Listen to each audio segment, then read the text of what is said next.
बैठिए। कैसे हैं आप लोग? बढ़िया हैं? हाँ, सभी को ढेर सारा नमस्ते। अब सही है? ठीक है, चले।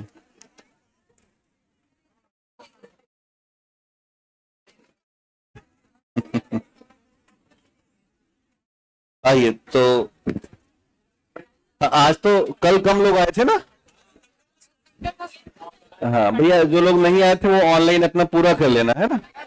हाँ, छोड़ा मत किया करो। हाँ, कंटिन्यूटी बना के रखो। हम लोग बातचीत कर रहे थे डब्ल्यूबीसी पर ना। तो टाइप ऑफ डब्ल्यूबीसी थे, तीन तरह, पांच तरह का था। बेसोफिल्स और न्यूट्रोफिल्स और इयोसिनोफिल्स था। दो थे मोनोसाइट और लिम्फोसाइट थे। तो इन्हीं पर बातचीत करेंगे।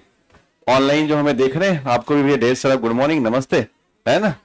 अब कॉपी और कलम खोल के लिखना। एक भाई साहब मैसेज कल किए थे कि कोशिश किया करो कि दिखते रहा करो। ऐसा संभव नहीं है ना। कारण कि ये ऑफलाइन क्लास भी है ना, तो हमें घूमना पड़ता है, दिखना पड़ता है। तो बेहतर ये कि आप आवाज से सुनो, और जो समझाना होता है तो मैं सामने दिखता ही दिखता हूँ ना। ऐसा कोई बहुत बड़ा मुद्दा है नहीं वो। सबसे खास बात आपके लिए यह है कि आप बहुत ही प्योर मटेरियल पा रहे हो।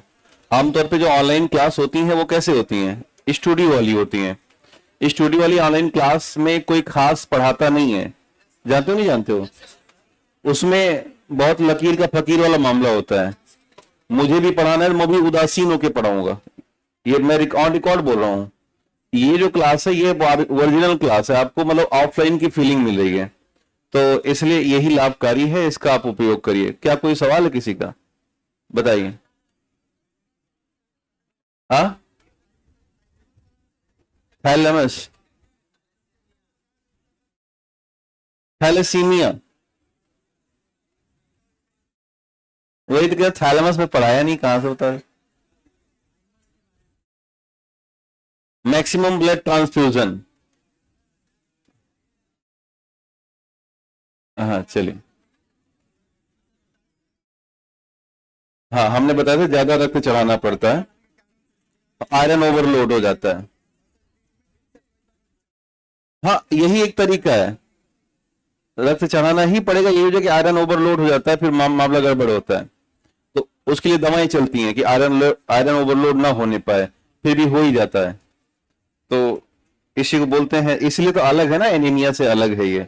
एनीमिया में आयरन की कमी है, यहाँ पे ओवरलोड हो जा रहा है। हाँ ठीक। कुछ। हाँ, हम ये जो मैसेज है, हाँ लो दिखा दो। हाँ, बहुत सारी चिट्ठियां आ जाती हैं।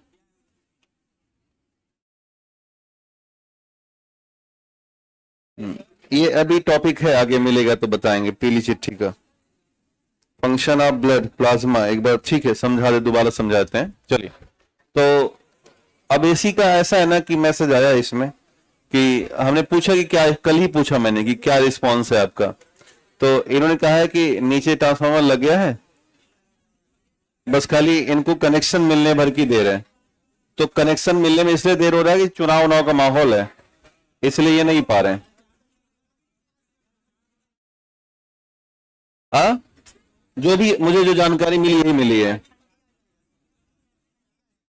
फिर भी मान के चलो कि बहुत ज्यादा क्रॉस करेगा तो ये महीना 15 मई के बाद यहां बैठना संभव ऐसे भी नहीं होगा। नहीं, अभी तो थोड़ा बहुत है भी, 5 पैसा मान लो। तो हमें करना ही होगा तो वो करेंगे। खैर आइए बढ़ते हैं।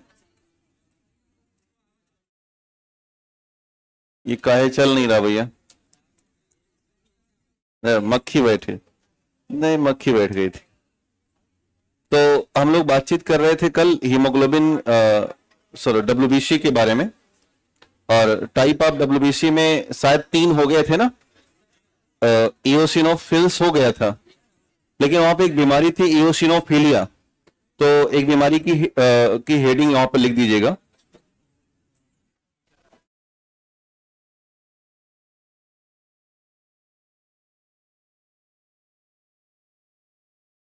लिखिएगा कि बीमारी का नाम इयोसिनोफिलिया। इसी को हम लोग इस्नोफिलिया भी कहते हैं।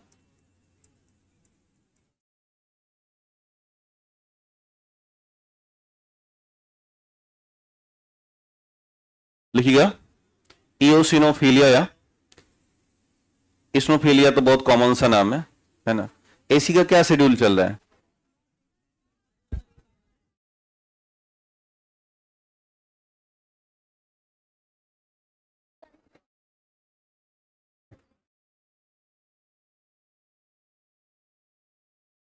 हाँ, ठीक है। तो ये इयोसिनोफिलिया का मतलब है कि इससे जो इयोसिनोफिल्स कण है इनका काउंट क्या हो जाता है? इंक्रीज हो जाता है। तो लिखिएगा इस बीमारी में इयोसिनोफिल्स के काउंट की मात्रा बढ़ जाती है। इस बीमारी में इयोसिनोफिल्स काउंट की मात्रा इस बीमारी में इयोसिनोफिल्स काउंट की मात्रा बढ़ जाती है। इस बीमारी में इयोसिनोफिल्स काउंट की मात्रा बढ़ जाती है। अंग्रेजी में लिखिएगा increase the eosinophils count number. अंग्रेजी में लिखिएगा increase the eosinophils count number. Eosinophilia heading नहीं लिखा आपने, कहां थे अभी तक? इस बीमारी में इयोसिनोफिल्स काउंट की मात्रा बढ़ जाती है। लिखिएगा सिम्टम्स, क्या क्या सिम्टम्स आएंगे? हाँ लिखिएगा लक्षण इयोसिनोफिलिया में सिम्टम्स लिखिएगा। देखिए नंबर 1 सांस लेने में तकलीफ, ब्रीदिंग प्रॉब्लम। लिखिए नंबर 1 सांस लेने में तकलीफ, ब्रीदिंग प्रॉब्लम। हाँ पहला लक्षण लिखिएगा सांस लेने में तकलीफ, ब्रीदिंग प्रॉब्लम। आस्थमा नंबर 2 डाल दीजिएगा या ब्रैकेट कर दिया। आस्थमा भी सेम वही कंडीशन है, आस्थमा या हिंदी में दमा कहते हैं। दमा की बीमारी देखते होंगे, सांस फूलता है। हाँ लिखिए दमा या आस्थमा, दमा या आस्थमा। और एक बुखार होता है हे फीवर, आमतौर पे सीजन के साथ जरूर आता है ये हे फीवर। हे फीवर मतलब वायरल फीवर, इसको हम बेसिकली इसी से जोड़ते हैं। लिखिएगा हे फीवर। अगला सिम्टम्स HEY है, हिंदी में ऐसे लिखेंगे हे बुखार, नहीं ऐसा मत लिखना, हे फीवर लिख दे है ना। इसके बाद लिखिएगा लिखिए स्किन डिजीज। लिखिएगा स्किन डिजीज है ना, त्वचा संबंधी बीमारी। हाँ अगला सिम्टम्स है त्वचा संबंधी बीमारी। हाँ स्किन डिजीज, त्वचा संबंधी बीमारी, त्वचा संबंधी बीमारी है स्किन डिजीज। तो ये आपका रहा इयोसिनोफिल्स कण के बारे में। अब हमारे पास जो महत्वपूर्ण है वो है जिसने कहा था कि मैं तुमसे अलग हूं, याद है ना, और उसका नाम है लिम्फोसाइट। तो लिखिएगा हेडिंग लिम्फोसाइट, लिखिएगा हेडिंग लिम्फोसाइट। सबसे छोटे आकार का WBC है, स्मॉलेस्ट साइज ऑफ WBC। तो पहला पॉइंट यहीं से डाल दीजिएगा, सबसे छोटे आकार का, इसलिए सबसे अलग है, हालांकि बहुत सारे कारणों से अलग है। लिखिएगा पहला पॉइंट सबसे छोटे आकार का WBC या स्मॉलेस्ट साइज ऑफ WBC। सबसे छोटे आकार का WBC या स्मॉलेस्ट साइज ऑफ WBC।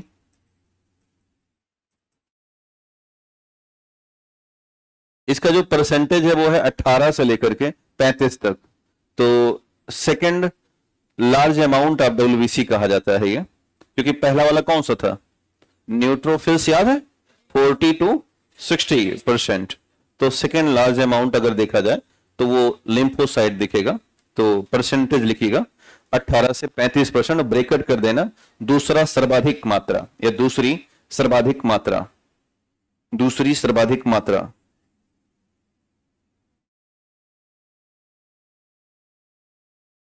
इसके बाद तीसरा पॉइंट डालिएगा, लिखिए विशेष प्रतिरक्षा प्रणाली, विशेष प्रतिरक्षा प्रणाली के लिए जिम्मेदार, responsible for specific immune system.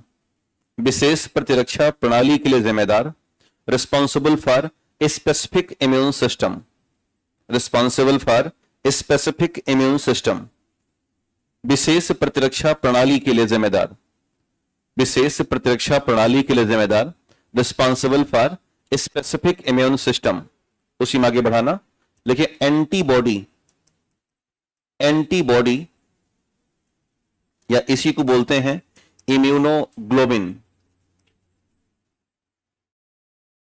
Antibody या इम्यूनोग्लोबिन प्रोटीन बनाता है, प्रोड्यूस एंटीबॉडी और इम्यूनोग्लोबिन प्रोटीन। अगला पॉइंट लिखिएगा, एंटीबॉडी या इम्यूनोग्लोबिन प्रोटीन बनाता है, यही इसका महत्वपूर्ण काम है। एंटीबॉडी या इम्यूनोग्लोबिन प्रोटीन बनाता है, लिखिएगा प्रोड्यूस एंटीबॉडी और इम्यूनोग्लोबिन प्रोटीन। एंटीबॉडी या इम्यूनोग्लोबिन प्रोटीन बनाता है, प्रोड्यूस एंटीबॉडी और इम्यूनोग्लोबिन प्रोटीन। तो इस बनाने के पीछे का मकसद क्या, ध्यान देना।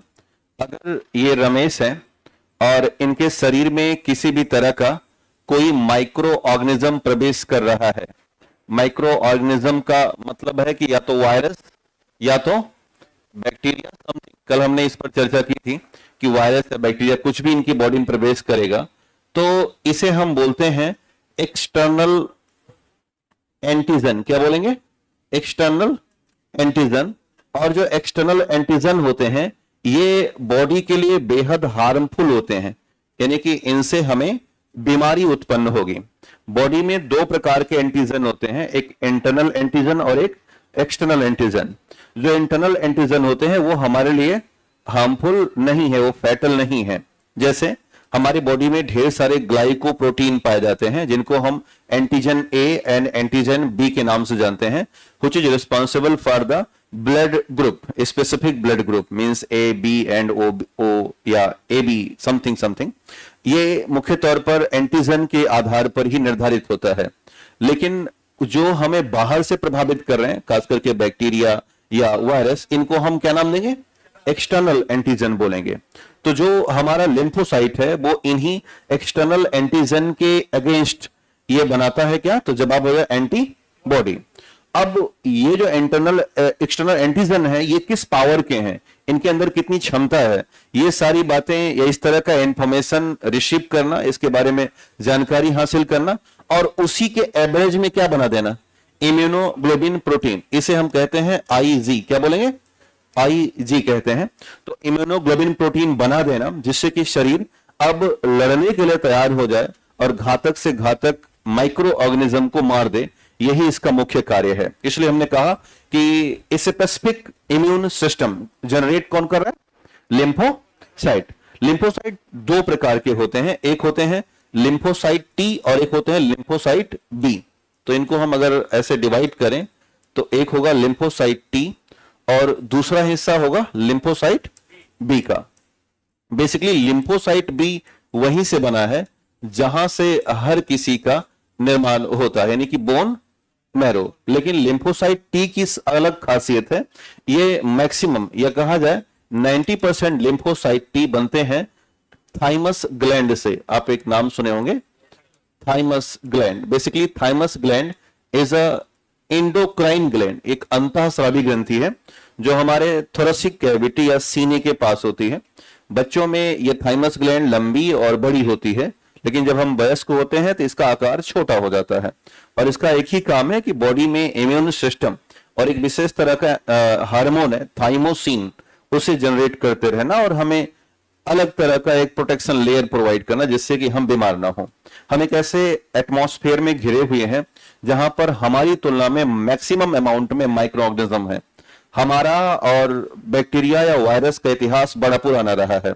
हमसे कितने लाखों वर्ष पहले वायरस इस धरती पे आए और उसके बाद मनुष्य आया, लेकिन ईश्वर ने इन्हें बहुत ज्यादा सेपरेट किया। मानव को एक कॉलोनी प्रोवाइड करा दी और वायरस को एक सेपरेट कॉलोनी प्रोवाइड करा दी। हम जहां रहते हैं वहां वायरस नहीं होते क्योंकि हम साफ सफाई करते रहते हैं। वायरस को अलग जगह दी गई, जैसे ग्लेशियर के नीचे दबा दिया गया ढेर सारा वायरस। जंगलों के भीतर ऐसे जगहों पर जहां पर मानव की असेसमेंट नहीं है वहां पर उसे रख दिया गया। लेकिन मानव तो मानव, वो मानेगा नहीं, वो ग्लेशियर खोद डालता है जाकर के, वहां से नदी निकाल के लाता है, तो उसी के बहाने वायरस कहाँ आ जाते हैं? हमारी कॉलोनी में आ जाते हैं। मानव को चिल करने का मन करता है, उसे थोड़ा एडवेंचर पसंद है तो वो जंगलों में घुस जाता है। अब जंगलों में घुस गया तो जाएगा तो एडवेंचर तो करेगा, लेकिन अपने साथ क्या लेके आएगा? वायरसेस को लेकर के आएंगे। तो ये बड़ा इनका कहानी ऐसा ही है। हमने अपने बचत के लिए, हमारा जन्म नहीं हुआ होता तब से हम वैक्सीन लेना शुरू कर देते हैं। माँ के गर्भ में ही होते हैं तब तक हमारे अंदर के वैक्सीन का पूरा डोज जाना शुरू हो जाता है और जन्म लेने के कई महीनों या सालों तक हम वैक्सीन खेल रहे होते हैं। इसका मकसद यही है कि हम इन सभी से, खास करके एक्सटर्नल एंटीजन से बचें। इन सब के अलावा भी शरीर में हमारे इंटरनल इम्यूनिटी का पूरा एक मकड़ जाल बना हुआ है कि हमें वो लड़ करके बचाएगी। जब हम इससे भी नहीं बच रहे थे तो सरकार ने इंद्रधनुष मिशन जैसा प्रोग्राम लॉन्च कर दिया और उसके 2.0 या 3.0 जैसे कार्यक्रम लॉन्च करके ढेर सारे वैक्सीनेशन प्रोग्राम को आगे बढ़ा रही है। कई बार इन सभी व्यवस्थाओं के बावजूद भी ढेर सारे वायरस मार्केट में आ जाते हैं या बैक्टीरिया आ जाते हैं जिनसे लड़ना हम नहीं जानते, और उसी को हम एपिडेमिक कहते हैं। नाम सुना होगा ना? हाँ, या उसी को हम पैंडेमिक मान लेते हैं। जब उसे पासपोर्ट मिल जाता है तो पैंडेमिक बन जाता है। जब कोई वायरस अपने साथ क्या ले ले, पासपोर्ट ले ले और एक राष्ट्र से दूसरे राष्ट्र में घूमना शुरू करे तो क्या हो जाएगा? वो पैंडेमिक हो जाएगा। और एपिडेमिक या एंडेमिक है तो उसको पासपोर्ट नहीं मिला होता, वो किसी सेंटर में ही काम करेगा। तो सेंटर में काम करेगा तो भाई किसी राज्य को प्रभावित कर सकता है। तो कुछ बीमारियां हैं ऐसी जो पासपोर्ट लेके घूम लेती हैं, जैसे कोविड-19। कोरोना कौन लाया भारत में? अमीर ही तो लाए थे भाई। आप उठा के उदाहरण देख लीजिए कि पहले कोरोना आया तो केरल में आया, दिल्ली में आया, और लाया कौन? एयरपोर्ट पे आया था, कहीं से कोई गया था, चीन वुहान वगैरह, वहां से लेके आ गया। हम लोग थोड़ी गए थे कहीं लाने के लिए। अगर हम बैरियर कर देते पूरी तरह से, फिजिकल बैरियर, तो कोई वायरस ट्रांसफर होती ही नहीं। तो कहा गया कि ग्लोबलाइजेशन ने बीमारियों को भी एक तरीके से फैलाने का, हाँ, विस्तार करने का मौका दिया कि हम वहां गए, वहां की बीमारियां देखें। जैसे अभी एक बीमारी आप पढ़ेंगे, शाही बीमारी है ना, जैसे शाही पनीर होती है वैसे शाही बीमारी भी होती है। जब आप शाही बीमारी ग्रसित हो जाएंगे, दो लोग आपके गल में डंडा लेके चलेंगे क्योंकि आप राजा रहेंगे। तो महारानी विक्टोरिया को बीमारी हुई हीमोफीलिया। हीमोफीलिया हुआ तो बेसिकली उनके शरीर में रक्त का जमाव कम हुआ। उनकी बिटिया थी एलिस, उनकी शादी हुई रसिया में, और उनकी एक और बिटिया थी, उसकी शादी फ्रांस में हुई, तो उधर फैल गया। कुछ शादियां पेरिस उधर हुई, क्या कहते हैं, यूरोप कंट्रीज में कई सारे।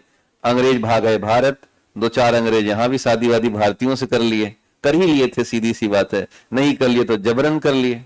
भारतीयों में तो हम लोग भाई उनके गुलाम थे। तो ऐसी स्थिति में उन्होंने हीमोफीलिया के जो जीन है हम भारतीयों में डाल के निकल लिए, है ना। जैसे हमारे यहाँ आंखें 3 तरह की आंखें, एक काली आंखें हैं, एक भूरी आंखें हैं, और एक ऐश्वर्या राय जैसी नीली आंखें हैं। देखा है ऐश्वर्या की आंख? देखा आपने? कह रहे हाँ देखा है। कहाँ देखा है भाई? हम तो ना देखे, अब फोटो में देखा है। हाँ, मेला में दिखती है फोटो, गांव वाले मेला में दिखती है। हमारे सैलून में लगाता है। हाँ, हमारे गांव में एक नाऊ दुकान थी, हालांकि वो दुर्गेश नाई नहीं था। समझ लो, आजकल एक बड़ा दुर्गेश नाई फेमस हुआ है, कहता है बजरंगबली हवे हवे और रही, है ना, खड़काऊं क्या। मतलब सोशल मीडिया पे आते रहते हैं सब। ये बहुत शॉर्ट टर्म का होता है, लेकिन नए नए इन्फ्लुएंसर आपको सोशल मीडिया पे मिल जाएंगे। इसको इनका एक इरा माना जा रहा है आजकल। जैसे इसे हम, हाँ, आता रहता है, इसको हम बेब 2 शॉर्ट टर्म इरा मानते हैं कि कुछ इन्फ्लुएंसर आ जाते हैं अचानक। जैसे वो है कोई बदोबती ओए होए वाला, देखा होगा ना। हाँ, तो आप चोरी हो। बेसिकली ये सब टर्म्स है। अच्छा, ये सब टर्म्स है, आप जब टेक्नोलॉजी पढ़ेंगे तो आपको समझ में आएगा। इसको हम वेब 2.0 शॉर्ट टर्म्स इरा मानते हैं, और इससे हम लगभग महीनों भर प्रभावित रहते हैं। 1 महीने बाद ये मार्केट से गायब, उस पे नया आ जाता है। जैसे बहुत साल पहले कच्चा बादाम आया था, है ना। उससे पहले एक लड़का आया था, बचपन का प्यार मेरा भूल नहीं जाना रे, है ना, शायद 1.5 करके एक लड़का था। तो ये ऐसे ही आता है। अब इसी में जो स्टेबल हो गया, उसकी फैन फॉलोइंग बढ़ गई और उसके पास हाई डेटा चला गया, और उसी हाई डेटा का इस्तेमाल करके आजकल एक बड़ा शानदार कॉन्सेप्ट है NFT, नॉन फंजिबल टोकन। तो हम लोग भी कोशिश करें कि NFT वगैरह अपना सेट करते रहें। खैर आगे चल के देखा जाएगा, हम लोग मुद्दे की तरफ आते हैं। तो जो ये लिम्फोसाइट टी है, ये एक तरीके से इंटरनल इम्यूनिटी की चर्चा करेगा, और एक जो लिम्फोसाइट बी है ये उस इम्यूनिटी को इनहेंस करके और ये विशेष प्रकार के एंटीबॉडी प्रोवाइड कराता है और हम फिर किसी भी बीमारी से लड़ बैठते हैं। इसको हम लिम्फोसाइट टी को कहते हैं एक्वायर्ड इम्यून सिस्टम। क्या कहा जाएगा? एक्वायर्ड इम्यून सिस्टम के नाम से जानते हैं। और मुख्य तौर पर इसका काम है इंफॉर्मेशन देना, किसी भी माइक्रो ऑर्गेनिज्म के अगेंस्ट जितना भी माइक्रो ऑर्गेनिज्म बॉडी में प्रवेश करेगा तो उसकी डिटेल इंफॉर्मेशन रिसीव करना कि इसकी पावर कितनी है, ये बॉडी पर कितना इफेक्ट करेगा या कितने दिन तक प्रभाव करेगा, ये सारी इंफॉर्मेशन ये रिसीव करता है।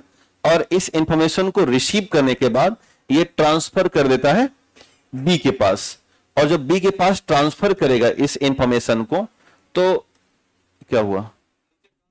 अच्छा, तो इस इंफॉर्मेशन को जो ट्रांसफर करेगा बी के पास तो उसी इंफॉर्मेशन के आधार पर ये बी क्या करता है, हमारे लिए एंटी बॉडीज बनाते हैं और इसी एंटीबॉडीज का इस्तेमाल करके हम किल करते हैं किसी भी प्रकार के माइक्रो ऑर्गेनिज्म को।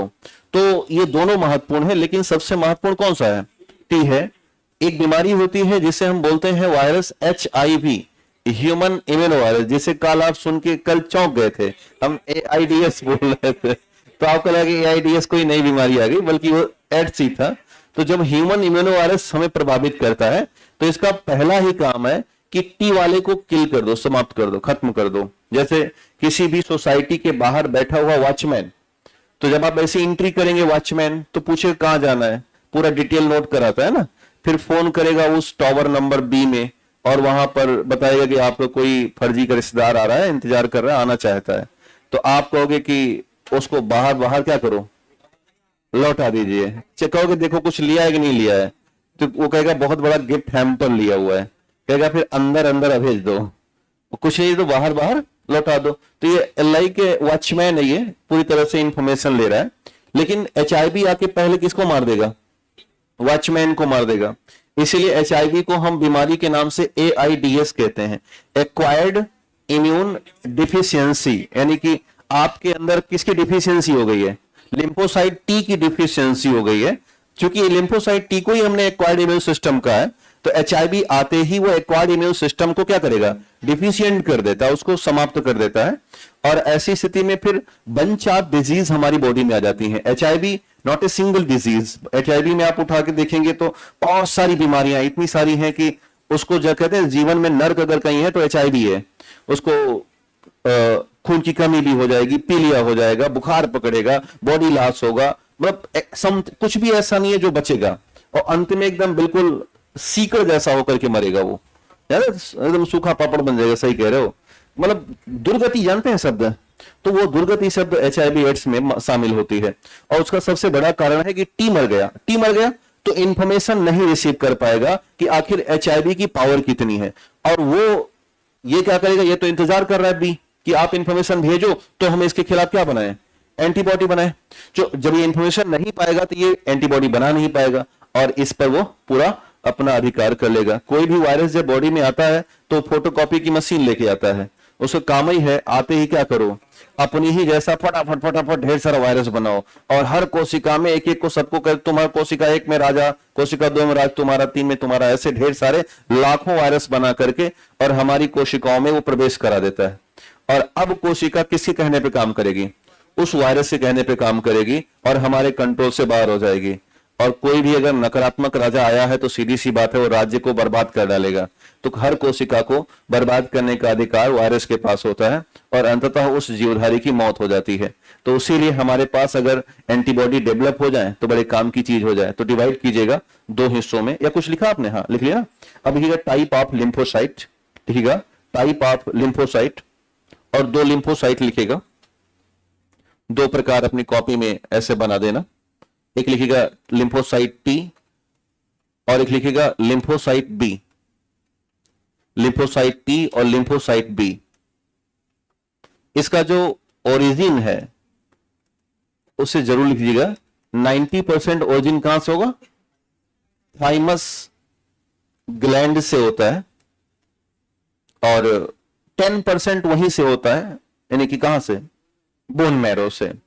और जो बी है इसका ओरिजिन सेम है, बोन मैरो।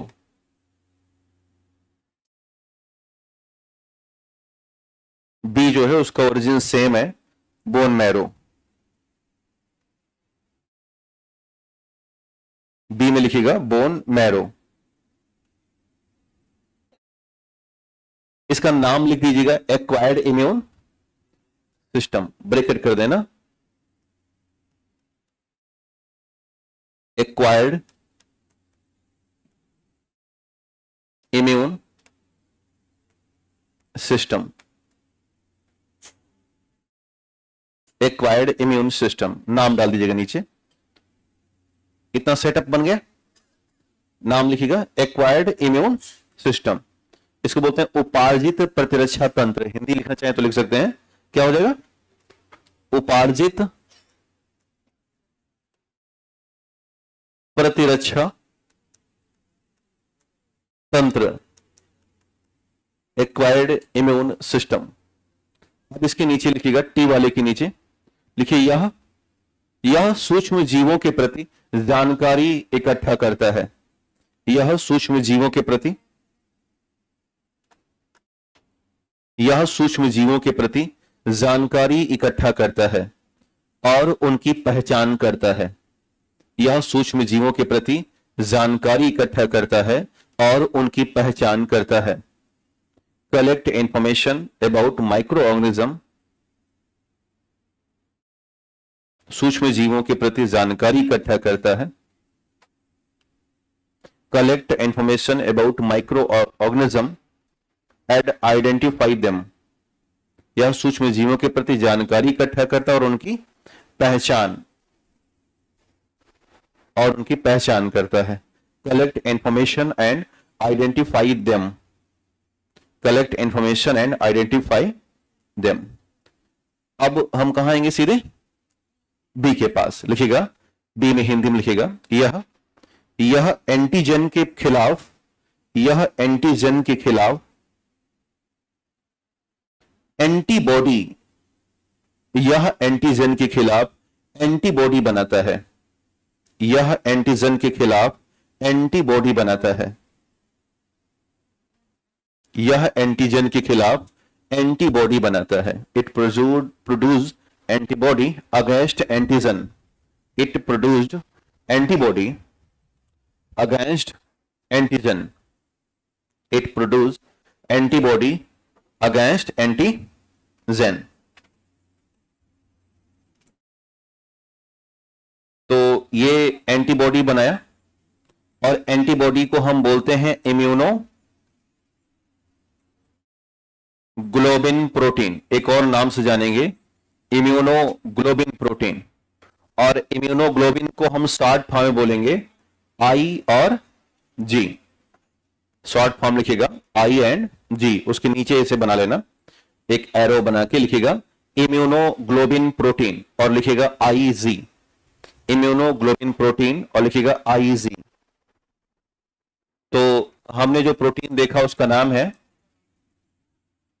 इम्यूनोग्लोबिन या आईजी। ध्यान देना, हमारी बॉडी में कुल इतने प्रकार के इम्यूनोग्लोबिन प्रोटीन बनते हैं, जो कि मैं आपके नीचे लिख रहा हूं। आईजीजी, आईजीए,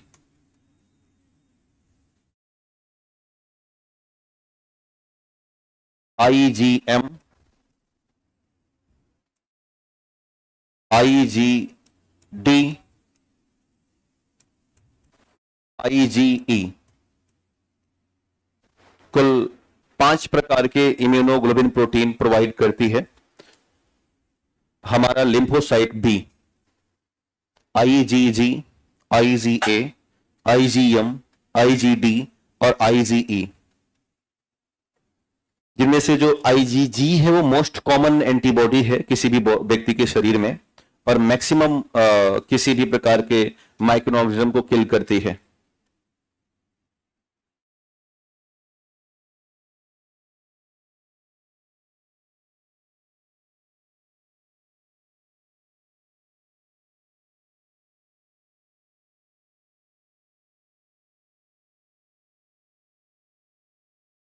समझ में आ गया?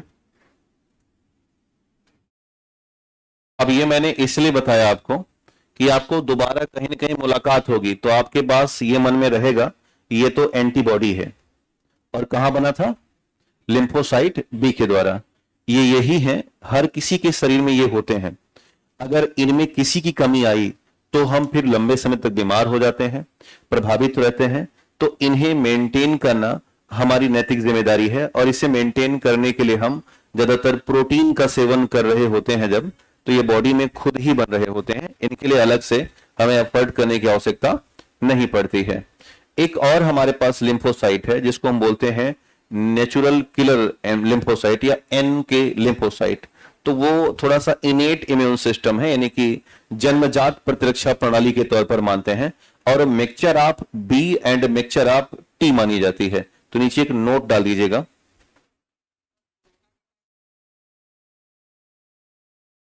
काढ़ा पीने से कोई एंटीबॉडी विकसित ही नहीं हो सकता। काढ़ा पीना हमारा खाली भूल है और कुछ है वह नहीं है। भैया देखो ये सब जो हम आपको पढ़ा रहे हैं ये cellular इनेट type of immune system है। और चाहे वो जैसे हमने बताया कि टी के बारे में, तो टी सेलुलर इम्यून सिस्टम है। सेलुलर इम्यून सिस्टम ऐसे एक दिन की कहानी नहीं है। ये जब हम महीने 2 महीने कुछ ठीक ठाक भोजन कर रहे होते हैं तो जाके ये बॉडी का हिस्सा बन पाता है। अब कोरोना में लोगों को तत्काल सोचा गया कि लाओ पी लेते हैं, वो बहुत बिक रहा था गिलोय, या हाँ तत्कालिक हमें मन में आ जाता है कि चलो ठीक है संतरा खा ली है तो विटामिन सी मिल ही गया है तो इससे प्रतिरक्षा तंत्र बढ़ जाएगा। वास्तव में बहुत बड़ी लड़ाई वो नहीं करते हैं, मन का भ्रम है और है तो रहने दो, क्या कर सकते हैं। आज खाओगे तो आज हमारे मन में वो ऐसा नहीं है ना। एक हमारे रिश्तेदार थे, वो सेब खाए, किसी ने बता दिया कि इससे खून बढ़ता है, तो 1 किलो सेब खा गए 2 दिन के अंदर। तो हमसे पूछे थे कै ग्राम खून बना होगा, तो हम कहे 3 किलो। निकाल लो कहीं से, नलिश निकाल के दे दो दूसरे को। तो खान पान आवश्यक है, लेकिन अब ऐसा तो है नहीं कि खून भरा था उसको हमने पी लिया। तब वो पाचन तंत्र का हिस्सा बनते हैं। उसके बाद जब न्यूट्रिशन हमारी बॉडी में प्रवेश करता है तब जाकर के वो ब्लड में कन्वर्ट होते हैं, या बहुत सी चीजें उसमें होती हैं और टाइम टेकन वाला मामला है ये। तो खान पान अगर आज सुधार रहे हैं तो इसका रिजल्ट हमें महीने भर बाद जाके दिखता है ना। आज खा के और कल अगर हम चाहें कि घोड़ा बन जाए, ऐसा संभव हाल फिलहाल तो नहीं है। कोई अगर भविष्य में टेक्नोलॉजी आ गई तो बात अलग है ना। चलिए, तो इसके बाद नोट लिखिएगा। देखिए नेचुरल किलर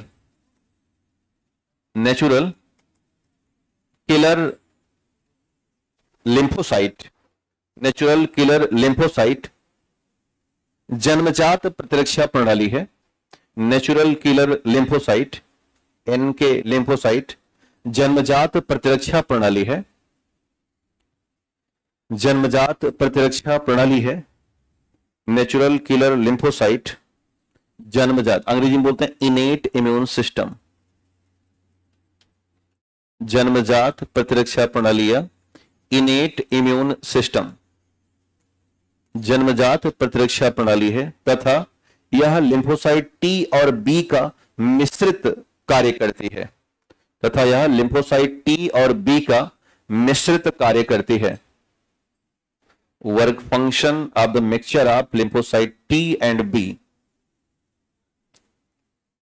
फिर से लिखिएगा, हिंदी में कि अंग्रेजी में?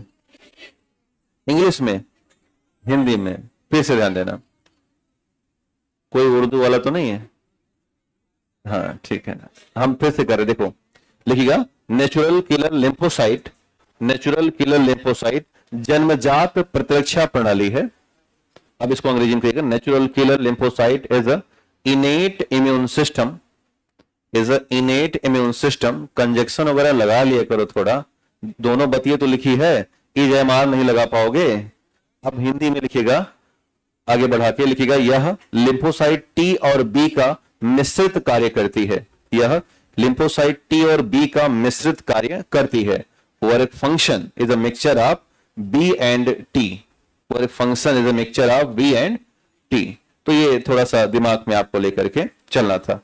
अब आगे एक लास्ट है, वो है मोनोसाइट। तो लिखिएगा हेडिंग मोनोसाइट।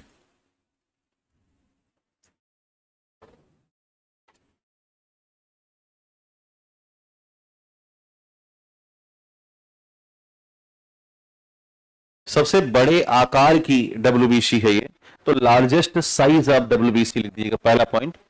सबसे बड़ा आकार है इसका, सबसे बड़े आकार की या लार्जेस्ट साइज ऑफ डब्ल्यूबीसी है, सबसे बड़े आकार या लार्जेस्ट साइज ऑफ डब्ल्यूबीसी है। और दूसरी बात इसे समझनी है कि ये मोर एक्टिव होती है, यानी कि सबसे ज्यादा सक्रिय है। तो दूसरा पॉइंट लिखिएगा, सर्वाधिक सक्रिय, मोर एक्टिव डब्ल्यूबीसी है, सर्वाधिक सक्रिय या मोर एक्टिव डब्ल्यूबीसी है। और इंस्टेंट इम्यून सिस्टम, इंस्टेंट तात्कालिक प्रतिरक्षा प्रणाली, इंस्टेंट इम्यून सिस्टम के लिए रिस्पॉन्सिबल है। तात्कालिक प्रतिरक्षा प्रणाली, इंस्टेंट इम्यून सिस्टम तात्कालिक प्रतिरक्षा प्रणाली के लिए जिम्मेदार है, तात्कालिक प्रतिरक्षा प्रणाली के लिए जिम्मेदार है, तात्कालिक प्रतिरक्षा प्रणाली के लिए जिम्मेदार है। तो ये रहा डब्ल्यूबीसी के बारे में। हम लोगों ने जब हम कैंसर के बारे में पढ़ रहे थे तो हमने आपको ल्यूकेमिया के बारे में समझाया था, याद है? ल्यूकेमिया। तो हमने कहा था कि जब डब्ल्यूबीसी की काउंट में क्या हो जाएगा, वृद्धि होगी, तो इसे ही हम कहते हैं ब्लड कैंसर। क्या बोलेंगे? ब्लड कैंसर कहते हैं। तो इसे एक बार नोट करके लिख दीजिएगा, ये नीचे नोट डाल देना, लिखिएगा डब्ल्यूबीसी की मात्रा में वृद्धि होने पर, डब्ल्यूबीसी की मात्रा में वृद्धि होने पर, डब्ल्यूबीसी की मात्रा में वृद्धि होने पर ल्यूकेमिया, डब्ल्यूबीसी की मात्रा में वृद्धि होने पर ल्यूकेमिया या रक्त कैंसर हो जाता है। डब्ल्यूबीसी की मात्रा में वृद्धि होने पर ल्यूकेमिया या रक्त कैंसर हो जाता है। अंग्रेजी भाषा में लिखेगा excess value of WBC, excess value of WBC in our body, excess value of WBC in our body turn into leukemia or blood cancer. Excess value of WBC in our body turn into leukemia. अरे ठीक है, पसीने से क्या होता है? Turn into, अब आपने सुना नहीं, जो पसीने से होएगा वो लिबास बदलेगा। समझा करो, गुब्बारा वाले भरते ना हवा। अभी अपना मकसद, हाँ जाओ, अभी अपना मकसद भूलना नहीं है, ये मकसद याद रख के आगे बढ़ना है। आपके यहाँ एक तो लड़का है कोई, आप एक तरफ का है? नहीं नहीं, ये नहीं, छोटा सा बच्चा है। हाँ तो मोटिवेशन का काम करता है, तो वो नहीं, वो तो अलग, वो कदम कदम पे शायरी कहता रहता है। उसको ये नहीं पता कि ये शायरी कहाँ इस्तेमाल करनी है। हाँ हाँ हाँ हाँ, 19 का पहाड़ा वो भूल गया था। हालांकि आप भी भूल जाओगे अगर मैं खड़ा कर दूं तो, है ना? यही सच्चाई है, स्वीकार कर लो। है? याद है? 19 पहाड़ा याद है इसको आपको? ये तो नहीं याद है? मैंने सुन कैसे सकता हूं? चलिए, तो लिखा आपने टर्न इनटू ल्यूकेमिया या, हाँ नीचे की स्टार बना देना। एक आइसोटोप है फास्फोरस 32, और ये जो फास्फोरस 32 है ये डायग्नोसिस में और ट्रीटमेंट में काम आता है ल्यूकेमिया के। तो स्टार बना के लिख लीजिएगा कि फास्फोरस 32 रक्त कैंसर की पहचान और इलाज के लिए काम आता है।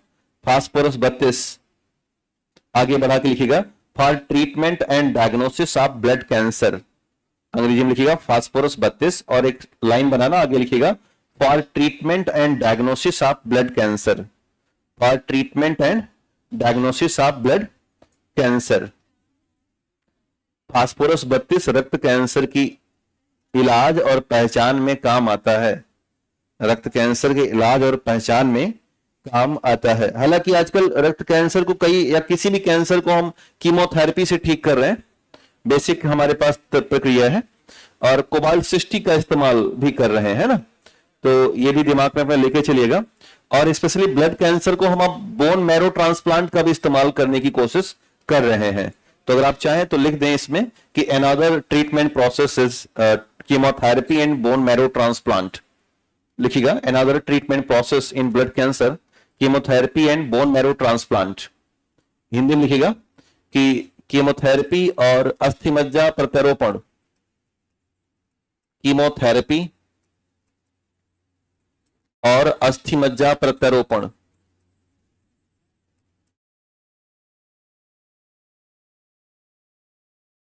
कीमोथेरेपी और अस्थि मज्जा प्रत्यारोपण के द्वारा भी हम रक्त कैंसर का इलाज कर रहे हैं।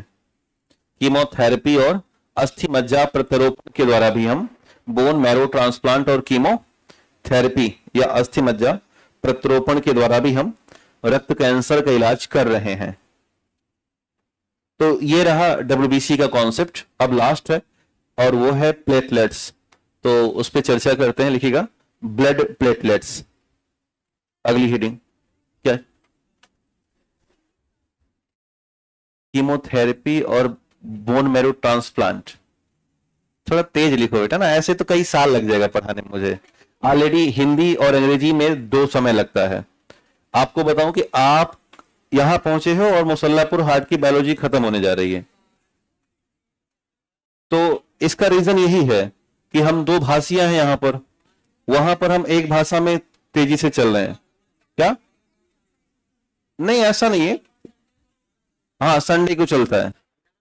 नहीं, इसका भी असर है, मैं देख रहा हूं। आपके यहां भी था? हाँ तो था, ठीक। आता है नहीं, ज्ञान की बात करता है बालक कहीं का, है ना। चलिए, आए थे कि नहीं आए थे? इतना मार मारेंगे ना गुरु, सुधार आ जाएगा तुम्हें। आप पक्का नहीं आए थे ना? ऑफिस से मिलना आके तो थोड़ा, है ना। कहाँ गए थे?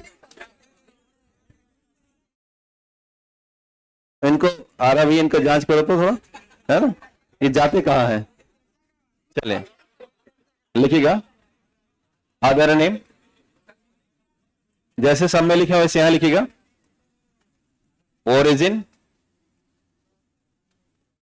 अमाउंट,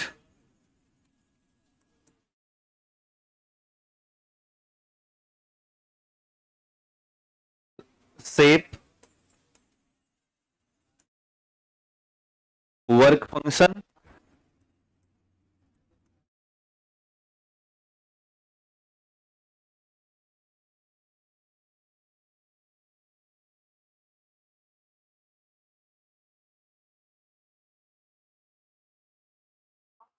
अब ये मजाक है लेकिन क्या कर सकते हो। आपको लगता है कि आप प्रभावकारी है, बट ऐसा कुछ है नहीं।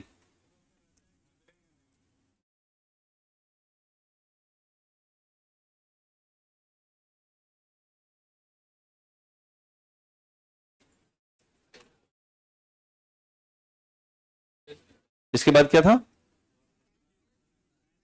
Status of nucleus.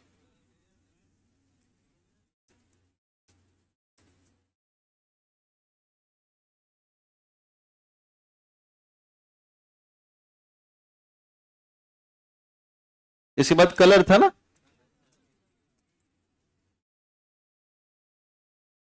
अब क्या है? लाइफ स्पैन ना, अच्छा छूट गया था। जीवन काल। इसके बाद मौत है। हाँ, जीवन के बाद तो मौत ही होती है। मौत ना लिखो यार, मृत्यु लिखो। कुछ लोग रक्त को खून लिख देते हैं। अब खून लगता है किसी की हत्या कर दी गई है, तो लिखिएगा मृत्यु या डेथ। मृत्यु या डेथ। तो एक एक करके फिल करते हैं सब पे, है ना, एक एक करके सब पे फिल करते हैं। अदर नेम में इसका नाम होता है थ्रोम्बोसाइट। क्या बोलते हैं? थ्रोम्बोसाइट। तो लिखिएगा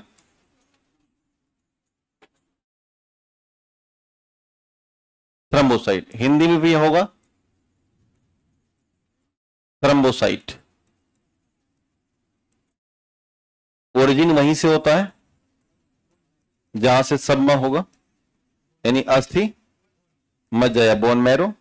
अमाउंट इसका होता है 3 to 5 लाख प्रति एम क्यूब, जो कि किसी के में नहीं पाया जाता। 3 से 5 लाख प्रति मिलीमीटर क्यूब।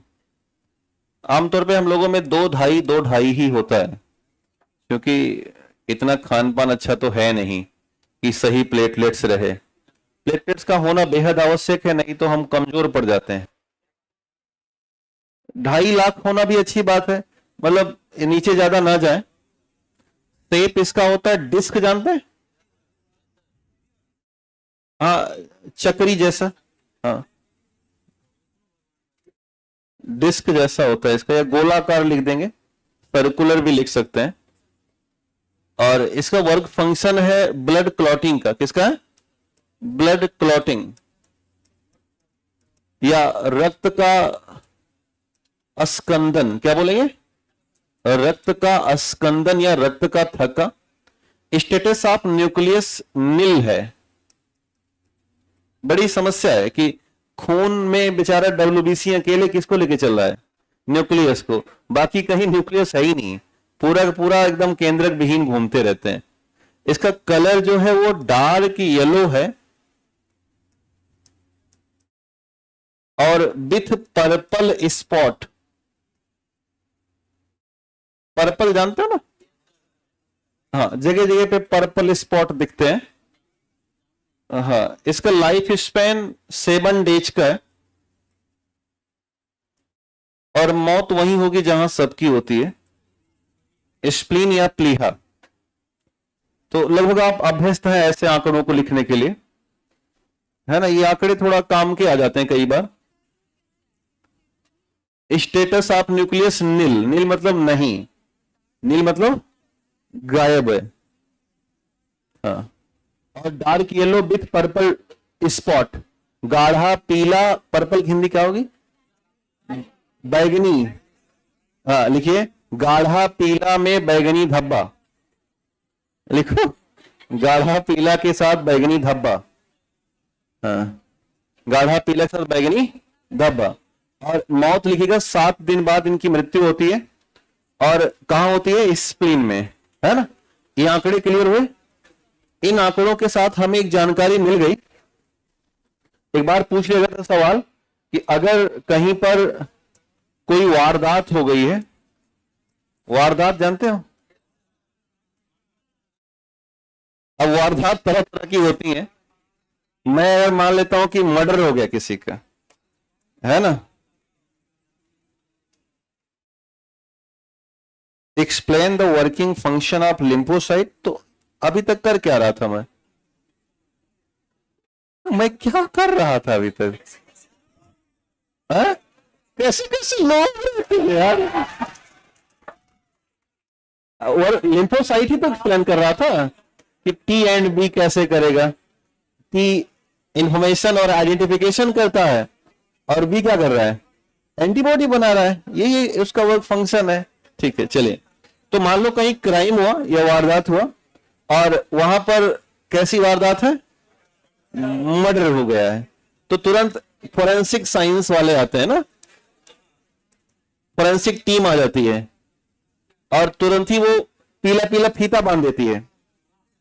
तुरंत कहती है इसके अंदर आपको आना मना है। और उसके बाद वो नमूने इकट्ठा करती है, यानी कि वो डेटा ले जाती है यहां से। और डेटा में उसके पास सबसे शानदार डेटा है। एक बार अमेरिका में एक चोर था, बड़ा शातिर चोर था, और वो कभी भी अपने दाढ़ी में तिनका छोड़ता ही नहीं था। समझ रहे हो? चोरी की दाढ़ी में क्या होता है? लेकिन उसका पहला काम है, चोरी करने के बाद दाढ़ी कंघी झाड़ लेता था, कि एकदम दाढ़ी थी ही नहीं। तो अब अमेरिका का जो पुलिस डिपार्टमेंट है वो बहुत साल पहले से ही इनोवा गाड़ी चला रहा है। हमारा वाला पुलिस अब पाया है, नहीं तो पहले हमारा वाला पुलिस जीप चलाता था और कई बार उसको धक्का पलट मारना पड़ता था, है ना। अक्सर हमारे यहाँ ट्रांसलेट में एक शब्द आता था कि चोर या चोरी होने से पहले ही या पुलिस के आने से पहले ही चोर आ चुके थे। ये वाला ट्रांसलेट किए हो कि तो ये वाला इसलिए पढ़ाया जाता था कि ये यही हालात ही थी। क्या? हाँ, डॉक्टर के आने से पहले मरीज मर चुका था। तो ये ट्रांसलेशन है, या एक गांव में राजा रहता था। तो ये कैसे ट्रांसलेशन है जो बहुत आम है, सबको पढ़ाए गए हैं। तो पुलिस वो बड़ी परेशान हुई कि ये चोर पकड़ा ना जा रहा। एक दिन एक जज के यहाँ उसने चोरी किया। उसकी एक आदत थी चोर की कि जब वहां से निकलता था तो एकदम जो ओरिजिनल बेडरूम होता था उसमें वो यूरिन कर देता था। ये एक आइडेंटिफिकेशन था उसका। तो अब यहीं से पहली बार फोरेंसिक साइंस आया। उन्होंने यूरिन का कलेक्शन लिया और यहां से थोड़े से ब्लड के हिस्से मिल गए। हमारे यूरिन में जब हम यूरिन करते हैं तो थोड़ा सा एपिथेलियम टिश्यू और थोड़ा सा कनेक्टिव टिश्यू निकलता है, यानी स्किन के कुछ हिस्से रहते हैं और थोड़ा सा खून रहता है हमारी यूरिन में। आप अगर किसी यूरिन बैग में बहुत जमा हुआ यूरिन देखेंगे तो आपको बहुत सी चीजें दिखेंगी। यहां तक कि यूरिन को देख करके बता सकते हैं कि ये खाया क्या है। उसमें दाल, टमाटर, सब्जी, रोटी सब रहता है बहुत शानदार तरीके से। हाँ, सारा दिखता है, सबके टुकड़े रहते हैं मारना। तो अब ये जो ब्लड है इसी ले जाके उन्होंने डीएनए फिंगरप्रिंट कर लिया और इस डीएनए फिंगरप्रिंट का मैच कर लिया उस एरिया के सभी चोरों के साथ। जिनको जिनको शंका थी कि ये चोर नंबर 1, 2, 3, 4, 5 इसी ने चोरी की होगी, सबका डीएनए मैच करा लिया और उसमें से एक चोर का मैच हो गया।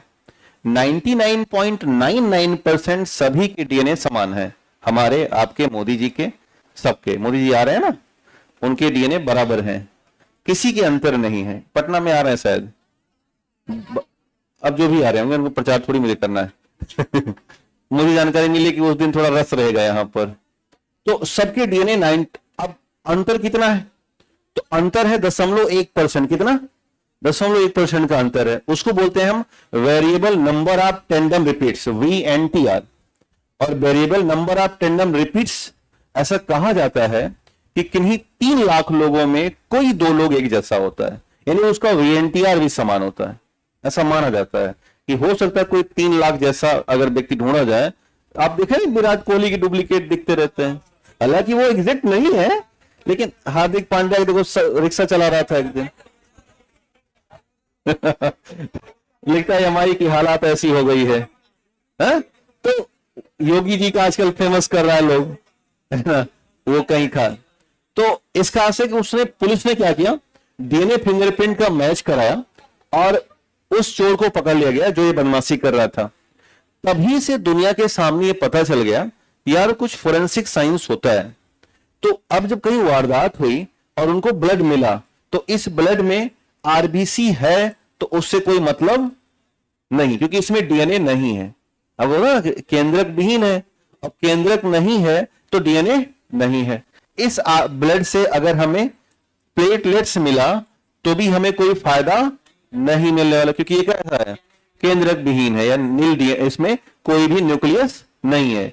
इस ब्लड से हमें केवल एक चीज मिल जाए और वो है WBC, और यही हमारे लिए एप्लीकेबल है डीएनए इंफॉर्मेशन के लिए। तो ब्लड का केवल एक हिस्सा वो है WBC, वही जिम्मेदार होता है फोरेंसिक इंफॉर्मेशन के लिए या डीएनए इंफॉर्मेशन के लिए। तो ये दिमाग में अपने बात जरूर रखिएगा। तो अब कभी अगर सवाल आए कि रक्त के परीक्षण के दौरान या ब्लड डायग्नोसिस के दौरान हम कैसे डीएनए की मैच करा सकते हैं, तो जवाब होगा ओनली WBC, है ना। तो ये मन करे तो कहीं लिख लो, नहीं तो ऐसे मन में रखे रहो, या आप लिख लीजिए नोट बना के कि only WBC is responsible for DNA matching. देखिए केवल WBC ही DNA मैचिंग के लिए जिम्मेदार माना जाता है।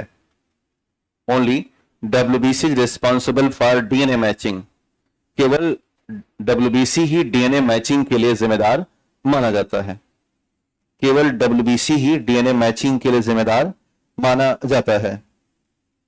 WBC ही DNA मैचिंग के लिए जिम्मेदार माना जाता है।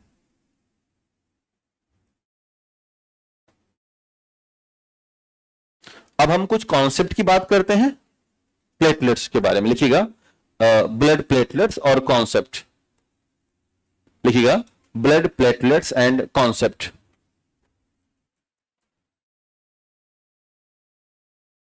Blood platelets and concept. ढेर सारे कॉन्सेप्ट हमारे पास हैं, जैसे हम लोगों ने आरबीसी में देखा और WBC में देखा। तो अगर हम प्लेटलेट्स की काउंट बढ़ाएंगे, मान लो बेसिकली आपको पता ही है कि 3 से 5 लाख प्रति mm³ का इसका काउंट होता है। तो और इससे भी ज्यादा अगर बॉडी में प्लेटलेट चला गया तो इसे हम बोलते हैं थ्रोम्बोसाइटोसिस। एक प्रोसेस है थ्रोम्बोसाइटोसिस और एक है थ्रोम्बोसाइटोपिनिया। हालांकि आपसे कोई मतलब नहीं उससे, बहुत कठिन चीज है। तो प्लेटलेट्स अगर बढ़ेगा तो क्या ब्लड क्लॉटिंग बढ़ेगी कि नहीं बढ़ेगी? तो जवाब है कि टेंडेंसी ही जब इसकी ब्लड क्लॉटिंग की है तो बड़ी कॉमन सी बात है, ब्लड क्लॉटिंग बढ़ जाएगी। और इसी को हम बोलते हैं ब्लॉकेज। क्या बोलते हैं? ब्लॉकेज। तो बॉडी में ब्लॉकेज अगर आ रहा है, कई जगहों पर ब्लॉकेज हो सकता है, जहां पे रक्त है वहां पर ब्लॉकेज आ जाएगा।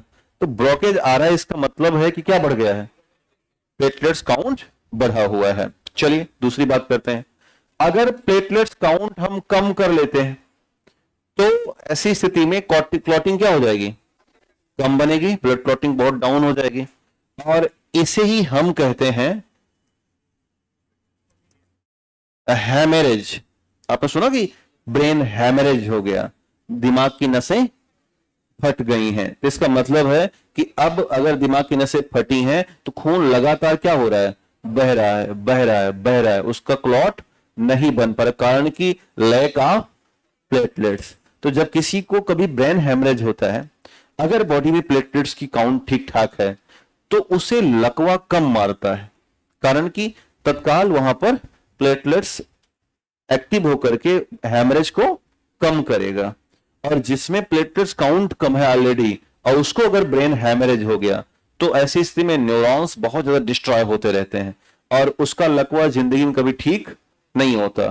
पैरालिसिस अगर हो गया तो लाइफ लॉन्ग हो, क्योंकि न्यूरॉन सेल में डिवीजन संभव नहीं है और डिवीजन संभव नहीं तो नई न्यूरॉन सेल कभी बनती नहीं है। समझ में आई बात है? तो इससे दोनों बातें नोट करिएगा। लिखिएगा पहला पॉइंट, लिखिए प्लेटलेट्स की मात्रा अधिक होने पर, प्लेटलेट्स की मात्रा अधिक होने पर, प्लेटलेट्स की मात्रा अधिक होने पर ब्लड क्लॉटिंग बढ़ती है। प्लेटलेट्स की मात्रा अधिक होने पर ब्लड क्लॉटिंग बढ़ती है।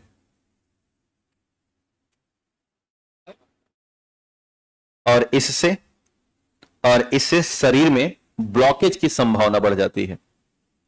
इससे शरीर में ब्लॉकेज की संभावना बढ़ जाती है। इससे शरीर में ब्लॉकेज की संभावना बढ़ जाती है। हिंदी में लिखिएगा, एक बार फिर सुनिएगा। प्लेटलेट्स की मात्रा बढ़ने पर ब्लड क्लॉटिंग बढ़ती है और इससे शरीर में ब्लॉकेज की संभावना अधिक हो जाती है। अब अंग्रेजी में लिखिएगा, देखिए व्हेन या with increase the platelets count, with increase the platelets count there is increase the tendency of blood clotting। लिखिएगा with increase of platelets count, with increase of platelets count। अब दोबारा आएंगे पहले अंग्रेजी वालों को। लिखिएगा with the increase of platelets count there is a increase tendency of blood clotting, increase tendency of blood clotting and which is responsible for blockage, which is responsible for blockage, which is responsible for blockage. Hindi में फिर से ध्यान देना, वही बातें लिखनी है, मैं 5 बार समझा चुका हूं, फिर भी लड़की लिख ना पाती है ना। प्लेटलेट्स बढ़ने पर ब्लड क्लॉटिंग बढ़ेगी और ब्लड क्लॉटिंग बढ़ने से ब्लॉकेज। जो अच्छे इंसान है पता क्या करेगा, वो ये सब बवाल लिखेगा ही नहीं, वो बनाएगा प्लेटलेट्स बढ़ाएगा ऊपर, ब्लड क्लॉटिंग बढ़ाएगा ऊपर। और रियलिटी पता है, दिल्ली में इतना हम पढ़ाएंगे भी नहीं कभी, इतना सज्जनता के साथ कोई पढ़ाता उड़ाता है ना भाई। सारी बात तो बता दिया, जिसको लिखना है लिखेगा, नहीं लिखना है कोई मतलब नहीं है। अभी क्या क्या में बनानी है भैया मार्केट, बात को समझ रहे हो ना। हाँ, और मार्केट बनाने के चक्कर में हम इतना लिखा रहे हैं नहीं। हाँ, एक भाई साहब लिख दिए थे उस पे कि छुट्टी ज्यादा मार रहे हो, हम मार्केट खराब कर देंगे। हाँ हाँ, मतलब सोशल मीडिया पे जाके लिख दे रहे हैं, हद है। तो मतलब अच्छे अच्छे लोग रहते हैं। चलिए दूसरा लिखिएगा, दूसरा। हाँ, इसीलिए हम संडे भाग आए। हाँ, हमारे घर वाले कह रहे थे एक दिन और रुक जाओ, हम कहे ना मार्केट खराब है ना। ये बिहार है, मजाक नहीं है ना, सीरियस ले लेंगे। चलिए, कौन बोला? चल दूसरा लिखिएगा, लिखिए प्लेटलेट्स काउंट कम होने पर, प्लेटलेट्स काउंट कम होने पर, दूसरा लिखिएगा प्लेटलेट्स काउंट कम होने पर, प्लेटलेट्स काउंट कम होने पर, प्लेटलेट्स काउंट कम होने पर ब्लड क्लॉटिंग घट जाती है, ब्लड क्लॉटिंग घट जाती है। प्लेटलेट्स काउंट कम होने पर ब्लड क्लॉटिंग घट जाती है और हेमरेज, और हेमरेज ऐसे लिखिएगा,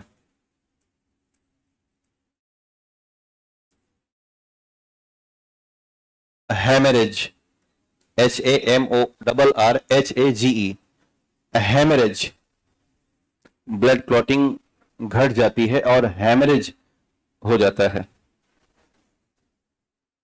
अंग्रेजी में लिखिएगा, अंग्रेजी में लिखिएगा decrease count of platelets, decrease count of platelets, decrease count of platelets result, decrease count of platelets result is a hemorrhage, decrease count of platelet result is a hemorrhage, result is a hemorrhage। तो अब ये बात ध्यान रखिएगा। एक और तीसरा जो फैक्ट है उसे ध्यान रखना, 2 बीमारियां, एक है डेंगू और एक है चिकनगुनिया। ये दोनों बीमारियां आमतौर पे एडीज मच्छर के काटने से हो रही हैं, और हाँ, एडीज एजिप्टी। और ये डेंगू और चिकनगुनिया दोनों में प्लेटलेट्स काउंट बहुत ज्यादा तेजी से डिक्रीज करता है। तो लिखिएगा डेंगू और चिकनगुनिया में, डेंगू और चिकनगुनिया में, तीसरा पॉइंट है डेंगू और चिकनगुनिया बीमारी में, डेंगू और चिकनगुनिया बीमारी में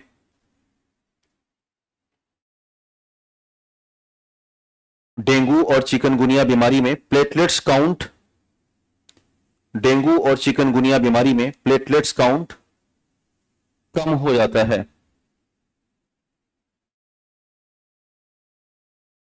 प्लेटलेट्स काउंट कम हो जाता है। अब अंग्रेजी लिखिएगा, देखिए in dengue and chikungunya disease,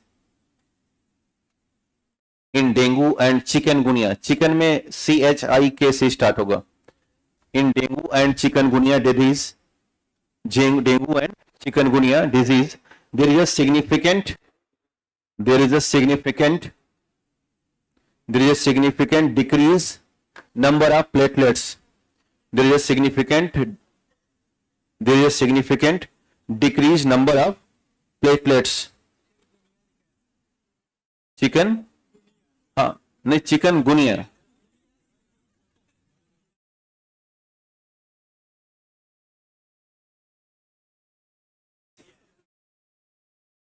chikungunya, dengue और चिकनगुनिया। अब ध्यान देना, जब मान के चलो कि किसी को डेंगू या चिकनगुनिया हो गया है, तो ऐसी स्थिति में जो हमारा प्लेटलेट्स काउंट है, अगर उसके हम नॉर्मल वैल्यू को देखें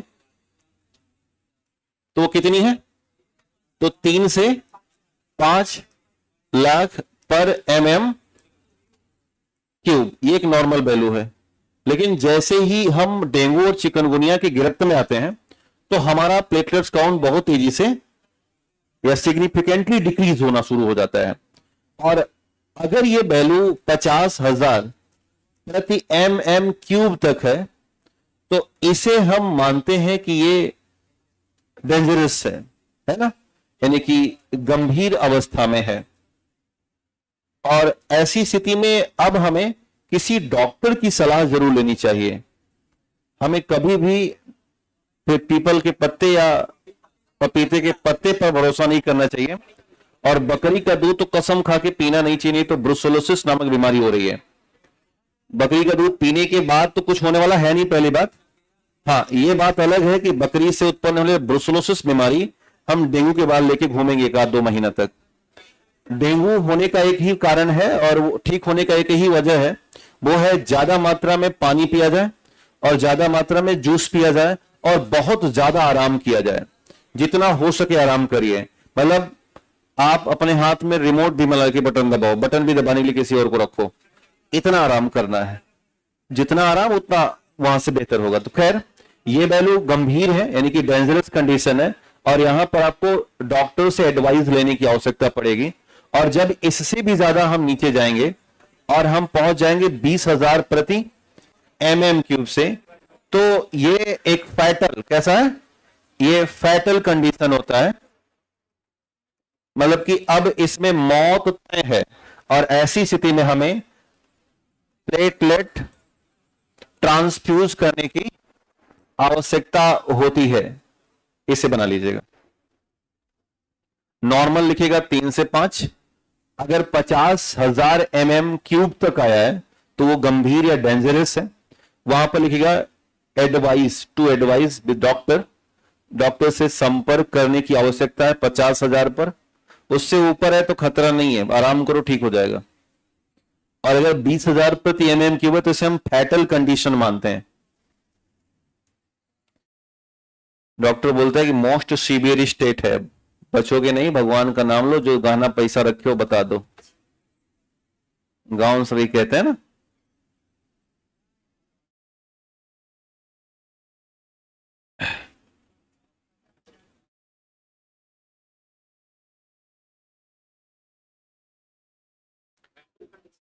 हाँ, फैटल है, FATAL। फैटल मतलब होता है बहुत घातक।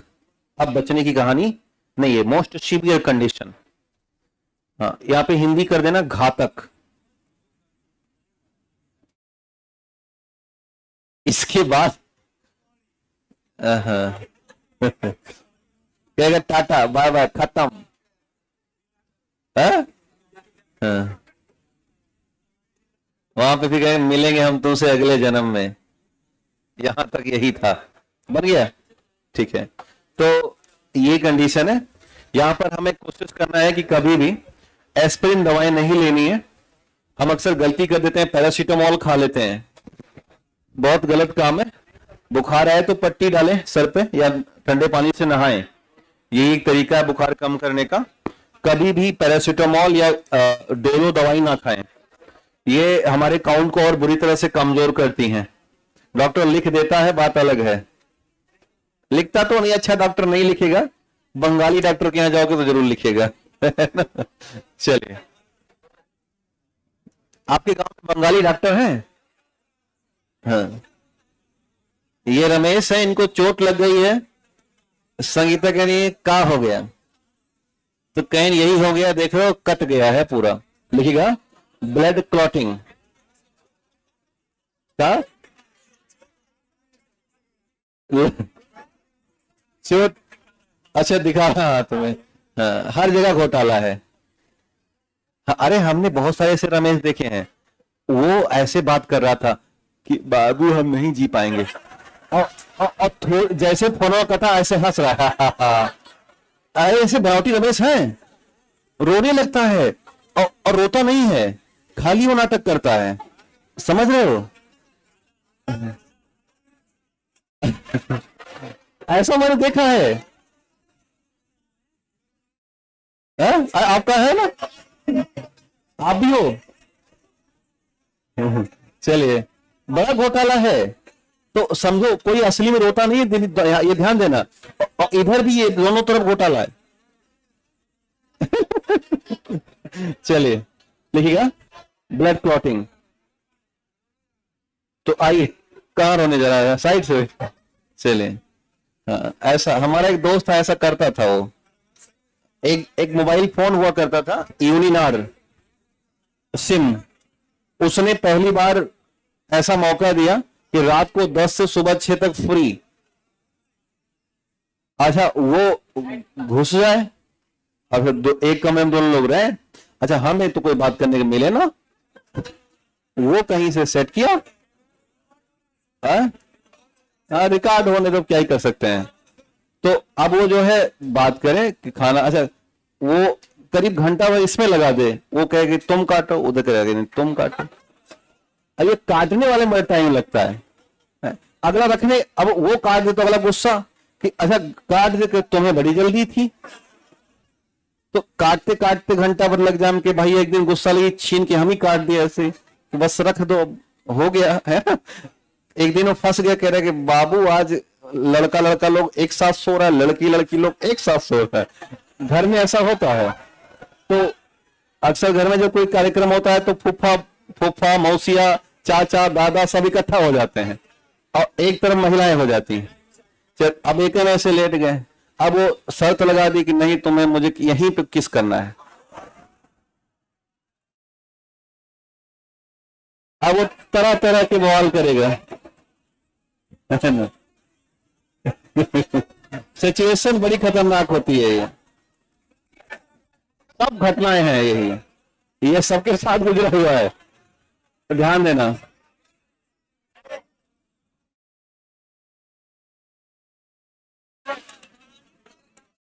जब हम ब्लड क्लॉटिंग की चर्चा करते हैं तो बहुत सारे ऐसे फैक्टर हैं, इधर नहीं उतनी थी, उससे आगे नहीं थे। तो ऐसे ढेर सारे फैक्टर हैं, ध्यान देना। कुल 13 ऐसे फैक्टर हैं बॉडी में जो हमारे ब्लड को जमाने के लिए जिम्मेदार माने जाते हैं। उन 13 फैक्टर में अगर किसी की कमी आएगी तो हमारे ब्लड में क्लॉटिंग होना मुश्किल हो जाएगा। तो टोटल कितने फैक्टर? टोटल 13 फैक्टर हैं, जिनमें से हम कुछ फैक्टर के नाम आपको बता रहे हैं। जैसे एक फैक्टर होता है विटामिन के, आपने नाम सुना है? तो विटामिन के जो होता है ये बड़ी भूमिका निभाता है ब्लड क्लॉटिंग में, क्योंकि हम जब अब आपको विटामिन पढ़ा रहे थे तो मैं समझाया था ये एक बनाता है प्रोथ्रोम्बिन नामक मटेरियल। खैर, दूसरा अगर हम फैक्टर चेक करें तो वो है हवा, यानी कि एयर। अगर कहीं भी हवा नहीं होगी तो ब्लड क्लॉट होना संभव नहीं है। यानी कि अगर आप किसी और जगहों पर जा रहे हैं जहां एटमॉस्फेयर गायब है तो वहां पर ब्लड क्लॉट होना संभव नहीं है। तीसरा एक फैक्टर होता है कैल्शियम प्लस प्लस आयन, यानी कैल्शियम आयन, ये भी ब्लड क्लॉट करने के लिए मुख्य भूमिका निभाता है। इसके बाद अगर हम अदर फैक्टर की बात करें तो एक हमारे पास प्रोटीन है, उसका नाम है फाइब्रिनोजेन, याद है? फाइब्रिनोजेन, ये भी ब्लड क्लॉट के लिए जिम्मेदार होता है। अगर हम और की बात करें तो एक प्रोटीन है फाइब्रिन, क्या है? फाइब्रिन, ये भी मुख्य तौर पर जिम्मेदार है। एक और पदार्थ बनता है, उसको हम बोलते हैं थ्रोम्बोप्लास्टिन। क्या बोलेंगे? थ्रोम्बोप्लास्टिन। तो ये भी मुख्य तौर पर ब्लड क्लॉट कराता है। अभी बस ऐसे नोट करते चलो, अभी आपको मैं और आसानी से समझाऊंगा। एक और पदार्थ बनता है, इसे हम बोलते हैं थ्रोम्बिन। क्या बोलेंगे? थ्रोम्बिन। कुछ और फैक्टर हैं अपने पास, जैसे फैक्टर 8 है, फैक्टर 9 है, फैक्टर 11 है। ये भी रक्त को जमाने में मुख्य भूमिका निभाते हैं। तो इतने सारे लिख डालना।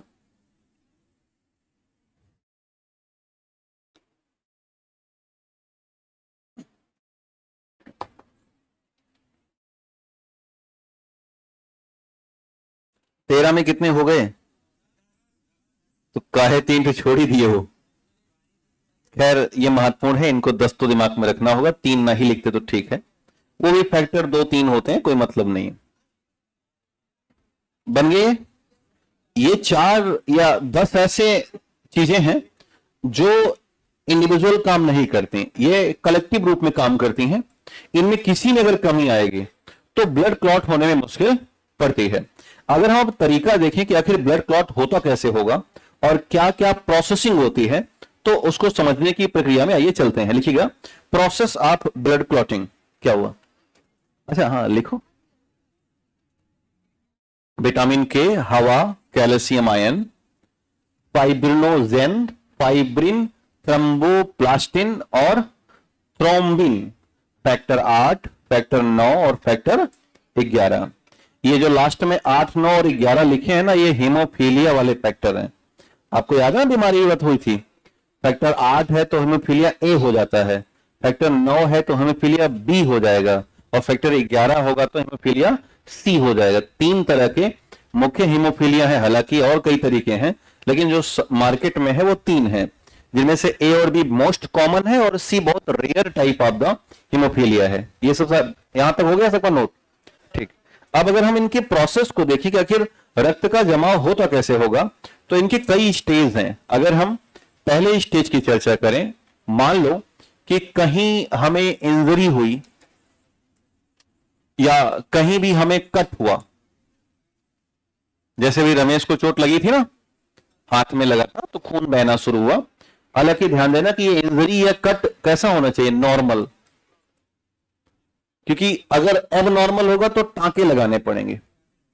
आपने सुना ना 14 टांका लगा, मार दिया था किसी ने, तो मतलब खोपड़ा फट गया तो उसमें टांका लगता है, मतलब अद्भुत टांके लगते हैं।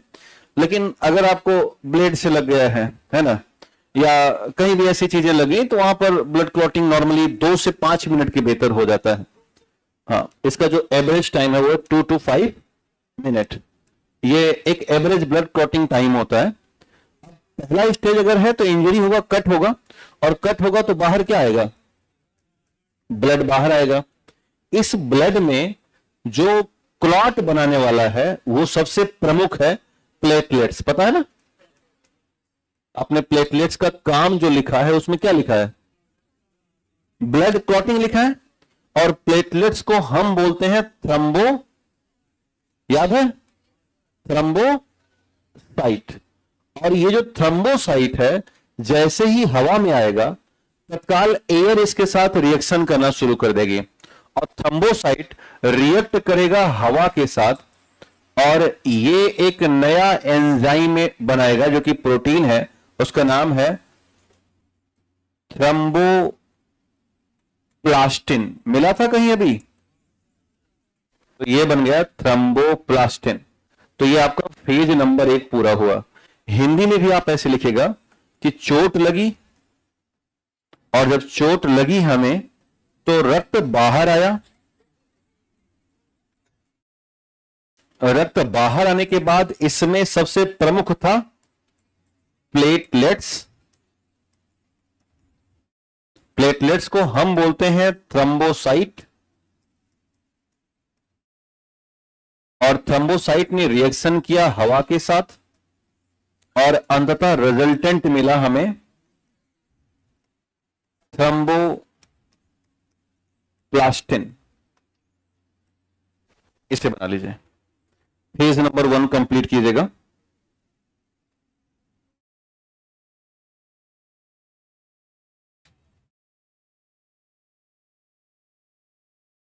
हाँ जी, नहीं समझ पा? प्रोसेस ऑफ ब्लड क्लॉटिंग, प्रक्रिया समझ रहे हैं ना हम लोग? प्रोसेस ऑफ ब्लड क्लॉटिंग, पहला फेज कंप्लीट हुआ। रिजल्ट में क्या मिला हमें? थ्रम्बोप्लास्टिन। जहां पे थ्रम्बोप्लास्टिन लिखा वहां पे ब्रैकेट कर देना, एंजाइम है। क्या है ये? एक स्पेसिफिक एंजाइम है, वो चीज जनरेट फ्रॉम प्रोटीन, जो कि प्रोटीन से बना है। हर एंजाइम प्रोटीन से बनते हैं। हालांकि थ्रम्बोप्लास्टिन मिल गया सबको।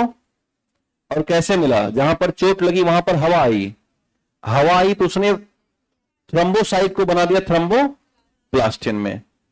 भैया पीछे सबका पूरा हो गया?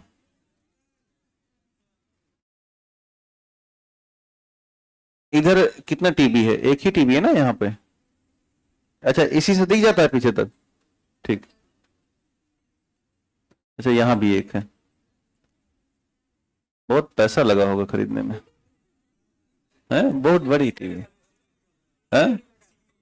एसी का आज मैं थोड़ा सीरियस बात करता हूं भाई, क्योंकि हमें भी गर्मी लग रही है। अभी तक कर क्या रहे थे?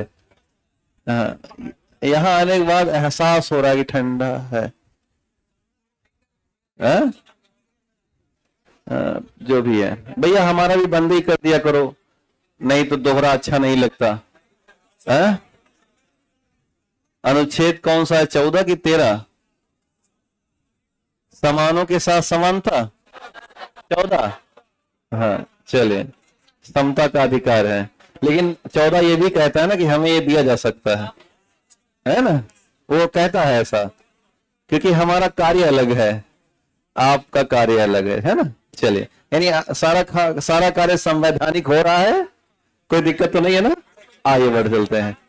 तो हम अगर अब स्टेज नंबर 2 पर चलते हैं, या पेज नंबर 2 लिखेगा, या स्टेज नंबर 2। हमें रिजल्ट में क्या मिला है? थ्रम्बोप्लास्टिन मिला हुआ है। अब ये जो थ्रम्बोप्लास्टिन बन गया, जहां पर चोट लगी थी वहीं बना, तत्काल एक और एंजाइम एक्टिव हो जाएगा, और उसका नाम है प्रोथ्रोम्बिन। क्या नाम है? अब आप कहोगे ये प्रोथ्रोम्बिन मिला कहां से था? तो मेरा उत्तर होगा ये मिला था विटामिन के द्वारा। किसके द्वारा? विटामिन के द्वारा यह मिला था, और जो हमारा लिवर सेल है उसने इसे बनाया था, और इसे बना करके प्रोथ्रोम्बिन को ब्लड में ही मौजूद करा दिया था। तो ब्लड का जो प्रोथ्रोम्बिन है वह रिएक्शन किसे करेगा? थ्रम्बोप्लास्टिन से। लेकिन ये दोनों एंजाइम है, ये भी एंजाइम और प्रोथ्रोम्बिन भी एक एंजाइम का ही व्यवस्था है, इसलिए दोनों आपस में जब क्रिया करेंगे तो इनकी क्रिया में बाधा उत्पन्न होती है। इसलिए एक कैटालिटिक भूमिका निभाएगा, उसका नाम है Ca++। आपको मिला था अभी जब हम लोग फैक्टर चेक कर रहे थे। और Ca++ जब कैटालिटिक भूमिका में आ जाएगा तो रिजल्टेंट के तौर पर मिलेगा थ्रोम्बिन प्रोटीन। क्या मिल जाएगा? मिला था क्या? थ्रोम्बिन। ब्रैकेट कर लेना, रिजल्टेंट के तौर पर मिला हमें। फेज 2 का रिजल्ट है थ्रोम्बिन प्रोटीन। इसको हिंदी में भी आप ऐसे लिख लीजिएगा, प्रोथ्रोम्बिन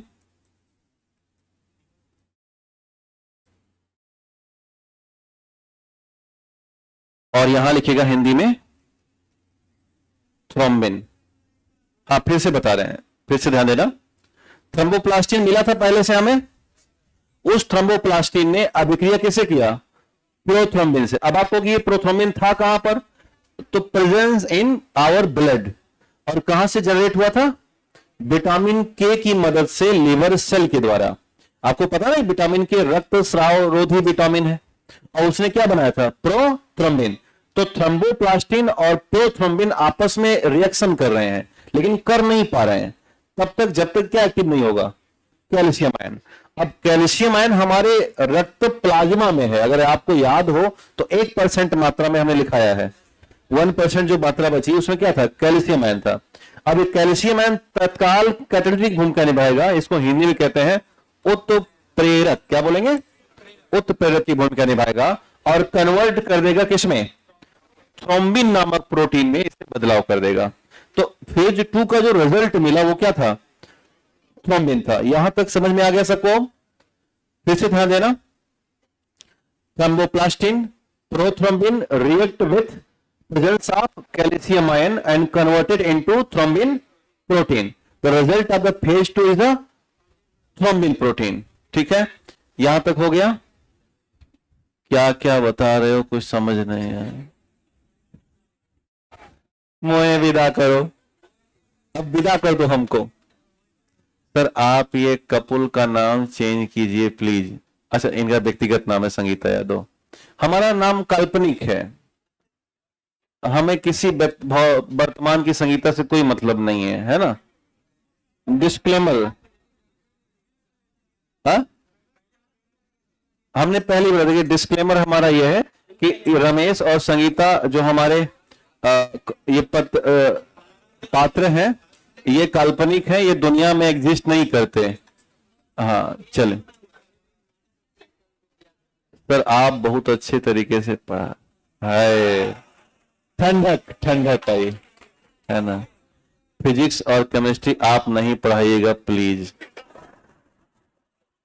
गुस्सा है।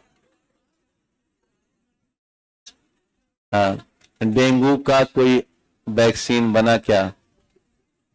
ये चैप्टर कब तक खत्म होगा बताइए। अच्छे लोग हैं सर, एंग्लो इंडियन नाम रख दीजिए सर। एक बार और समझा दीजिए। 100 बार कहोगे 100 बार नहीं समझाऊंगा, ऐसा कहते थे मास्टर ना, लेकिन मैं वो मास्टर नहीं हूं। समझना हो समझो, बार बार वीडियो देखो, समझे? हाँ 100 बार देख सकते हैं ना, ये 100 बार हो जाएगा। तो क्या बना लास्ट में? थ्रोम्बिन।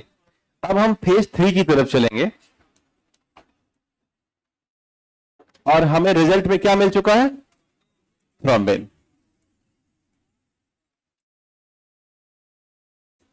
और ये थ्रोम्बिन अब रिएक्शन करेगा फाइब्रिनोजेन से। अब आप कहोगे फाइब्रिनोजेन कहां मिला? फाइब्रिनोजेन, और ये क्या है? एक प्रकार का प्रोटीन है। और ये फाइब्रिनोजेन मौजूद था कहां पर? प्लाज्मा में। कहां पे था? प्लाज्मा में। और दोनों अब रिएक्शन करेंगे। यहां पर थ्रोम्बिन भी क्या है? प्रोटीन है, और फाइब्रिनोजेन भी क्या है?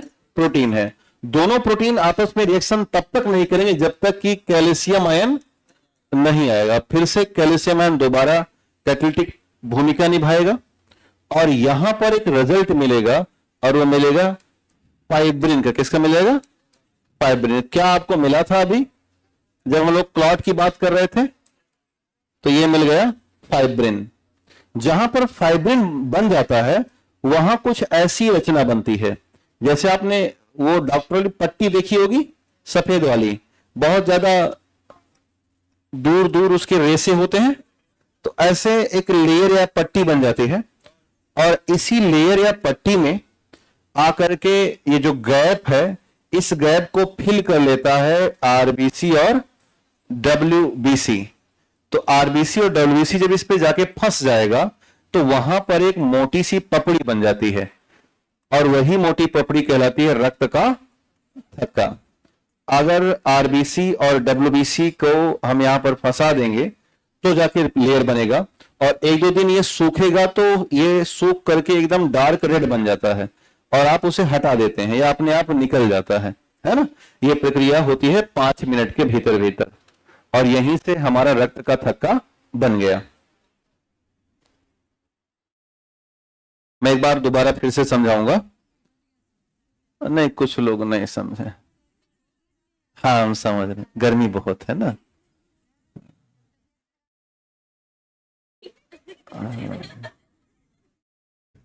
हमारे जेब में पैसा तो है नहीं कि हम लगवा दें, चलिए अभी ठीक भाई, यार मैं बोल चुका हूं ना। आज मैं फिर से एक बार बैक करता हूं, यहाँ के जो प्रबंधन देखते हैं उनसे मैं डायरेक्टली बात करता हूं। पर एक अच्छा, ये तीनों पेज बन गए। अब एक बार फिर से समझिएगा, होच पोच हो गया है उसको समझो। ये लिख रहे हैं देखो हमारे पास ब्लड क्लॉटिंग के लिए कुल 3 फेज रहे। पहले फेज में रक्त बहा, यानी रक्त का बहाव हुआ, और रक्त का जब बहाव हुआ तो क्या निकला? प्लेटलेट्स। और इस प्लेटलेट्स का नाम क्या है? थ्रोम्बोसाइट। और इस थ्रोम्बोसाइट ने अभिक्रिया कैसे की? हवा से। अब दोनों जो अभिक्रिया किए तो रिजल्ट मिल गया थ्रोम्बोप्लास्टिन। यहां तक समझ में आया? अब हम फेज 2 पर आ गए और दूसरे नंबर में यही हुआ कि जो थ्रोम्बोप्लास्टिन था इसने अभिक्रिया कर लिया प्रोथ्रोम्बिन से। अब आप कहोगे प्रोथ्रोम्बिन कहां मिला, तो मेरा जवाब है ये ब्लड में मौजूद है। कहां पर है? जो ब्लड बह रहा है उससे मौजूद है। बनाया किसने? विटामिन के ने बना दिया था। और इससे जब अभिक्रिया होगी तो कैल्शियम आयन कैटालिटिक भूमिका निभाएगा और बना देगा क्या? थ्रोम्बिन। क्या बना दिया? थ्रोम्बिन बना दिया। अब हम आ गए फेज 3 पर, और फेज 3 में क्या हुआ? रिजल्ट मिला था हमें थ्रोम्बिन का। इस थ्रोम्बिन ने अभिक्रिया कर दिया किससे? फाइब्रिनोजेन से। और फाइब्रिनोजेन ने दोनों प्रोटीन है इसलिए यहां पर लग जाएगा क्या? कैल्शियम प्लस प्लस, और बन जाएगा उत्तर में फाइब्रिन। जहां फाइब्रिन बना वहां जालीदार रचना बन गई, और इसी जालीदार रचना में क्या फंस गया के? आरबीसी और डब्ल्यूबीसी, और इसी को बोलते हैं रक्त का थक्का। तो क्या कोई कठिन है ये? रास्ते में हमें 2-4 नाम मिले हैं। एक तो मिला है थ्रोम्बोसाइट जिसको पहले से पता है, एक मिला है थ्रोम्बोप्लास्टिन, एक मिला यहां पर प्रोथ्रोम्बिन और थ्रोम्बिन और फाइब्रिन, यही तो मिले हैं। शुरुआत में अगर आप ब्लड क्लॉटिंग फैक्टर दोबारा देखोगे एक बार, जो 10 हमने लिखाए हैं वो सारे के सारे इसी में शामिल हैं। विटामिन के सही है, हवा सही है, कैल्शियम सही है, फाइब्रोजन सही है, फाइब्रिन सही है, प्रोथ्रोम्बिन मिला या थ्रोम्बिन मिला, मिल रहा है ना। अब आपको फैक्टर 8, 9 और 11 के बारे में नहीं पता है तो पता करने की जरूरत भी नहीं है। इतना ध्यान में रखिए कि फैक्टर 8, 9 और 11 या अन्य फैक्टर ये ब्लड में मौजूद है। कुल 13 फैक्टर जो मुख्य तौर पर एक समूह के रूप में रक्त को जमाने का काम कर रहे हैं। जो रास्ते में बने ये हमें समझने वाले थे, और जो नहीं मिले वो इंटरनल मामले हैं, उसे नीट वाले पढ़ते हैं। चूंकि हम लोग कैसी तैयारी कर रहे हैं? जनरल कंपटीशन की कर रहे हैं, तो हमारे एग्जाम में यही सवाल आएगा कि निम्नलिखित में से कौन सा फैक्टर रक्त को जमाने में भूमिका निभाता है। विकल्प में रहेगा हवा, नंबर 2 रहेगा कैल्शियम, नंबर 3 रहेगा आयरन, नंबर 4 रहेगा, ऐसे ढेर सारे विकल्प में रहेगा 1 या 2, 2 या 3, 4। तो आप ये जो 10 फैक्टर मैंने लिखाए हैं ना, इन्हीं को ध्यान में रखना है। अभी तक जो एग्जाम में सवाल बना है वो इतने को लेकर के बना है। विटामिन के का पूछा गया है, कैल्शियम आयन का पूछा गया है, और फाइब्रिन का पूछा गया, 3 का पूछा गया है। बाकी का अभी पूछा नहीं गया है। फ्यूचर के स्तर पर कभी भी पूछा जाए तो आप इन सब के लिए क्या करें? तैयार रहें, है ना। जहन में बातें सब आ गई हैं। ब्लड क्लॉटिंग समझ में आया कैसे हो रहा है? नीचे एक नोट डाल दीजिएगा, नॉर्मल टाइम, और लिख दिया 2 से 5 मिनट। क्या लिखा आपने? क्या जो लोग नहीं लिखे वो जरूर लिख दें कि ब्लड क्लॉटिंग का जो नॉर्मल टाइम है वो है 2 से 5 मिनट का। ब्लड क्लॉटिंग का नॉर्मल टाइम जो है वो है 2 से 5 मिनट का। हम कल आपको जब बेसोफिल्स पढ़ा रहे थे तो वहां पर हमने एक नाम दिया था हेपारिन, तो वहां पर हमने कहा था एंटी ब्लड क्लॉटिंग फैक्टर। तो लिखिएगा हेडिंग अपनी कॉपी में, एंटी ब्लड क्लॉटिंग फैक्टर या प्रति रक्त अस्कंदक, प्रति रक्त अस्कंदक factor, anti blood clotting factor, anti blood clotting factor या प्रति रक्त अस्कंदक फैक्टर, प्रति रक्त अस्कंदक फैक्टर। तो उसी के बारे में लिखना है। हेपारिन, इसको एक और नाम जानते हैं, इसे हम बोलते हैं वारफेरिन। क्या बोलेंगे? वारफेरिन। तो लिखिएगा हेपारिन या वारफेरिन, हेपारिन या warfarin anti blood clotting factor के रूप में कार्य करता है। लिखिएगा हेपारिन या वारफेरिन, हिंदी और अंग्रेजी दोनों लोग लिखिएगा साथ में कि हेपारिन और warfarin work as a anti blood clotting factor. Heparin या वारफेरिन प्रति अस्कंदक फैक्टर के तौर पर कार्य करता है? हेपेरिन या वारफेरिन प्रतिस्कंदक के रूप में कार्य करता है। Work as a anti blood clotting factor. आगे बढ़ाना, लिखिएगा इसी के प्रभाव से हमारा रक्त ब्लड वेसल्स में दौड़ता है। सही में रक्त नहीं जमेगा ना, लिखिएगा इसी के प्रभाव से हमारा रक्त रक्त नलिकाओं में दौड़ता है।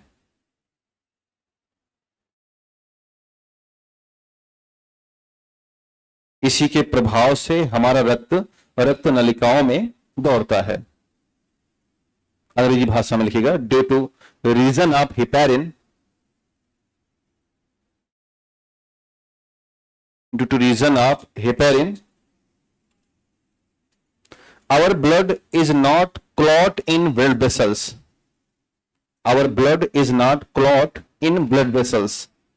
Due to reason of heparin, our blood is not clot in blood vessels. Our blood is not clot in blood vessels.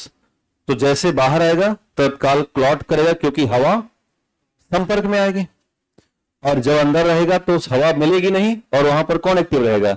Heparin. एक जानवर आपने देखा होगा, लीच, है ना, तो ये सक करता है ब्लड को, है ना, अगर 1-2 घंटे रह गया तो अपना आकार बड़ा कर लेता है। अक्सर बहुत जमे हुए पानी में, तालाब पोखरों में रहता है ये। तो इसके पास एक एंटी ब्लड क्लॉटिंग फैक्टर होता है जिसे हम बोलते हैं हीरोडिन, है ना। तो उस हीरोडिन जो कि एक नेचुरल पेप्टाइड है, लिखिएगा हेडिंग हीरोडिन।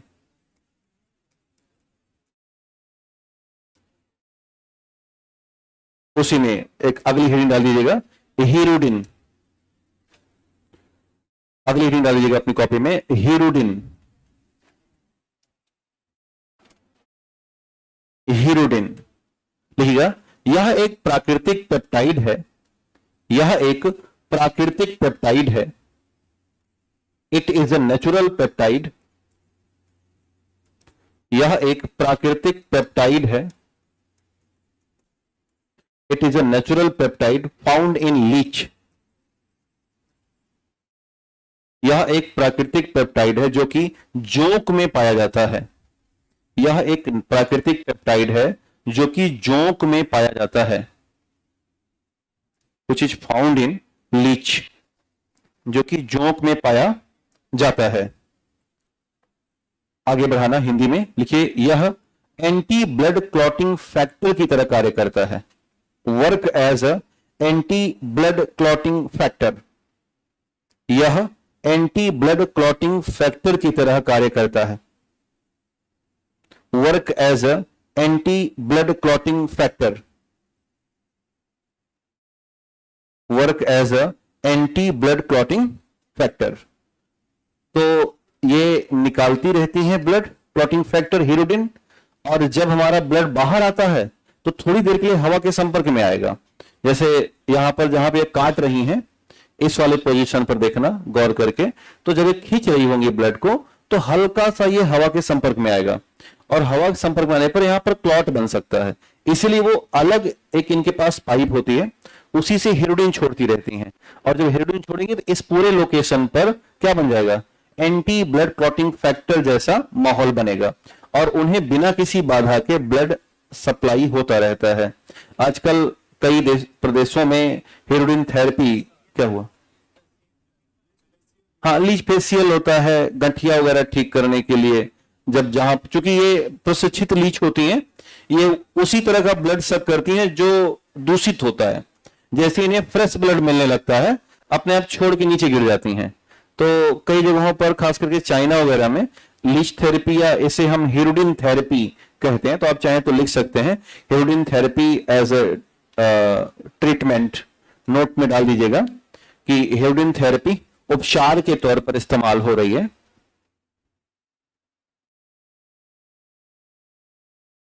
हीरोडिन थेरेपी उपचार के रूप में इस्तेमाल हो रही है। हीरोडिन थेरेपी उपचार के तौर पर इस्तेमाल हो रही है। हीरोडिन थेरेपी उपचार के तौर पर इस्तेमाल हो रही है।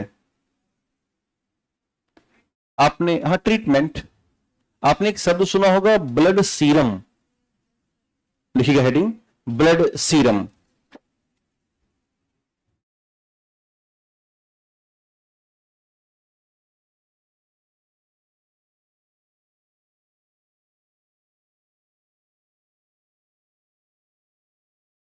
हिंदी में लिखिएगा रक्त सीरम, रक्त सीरम। अगर हम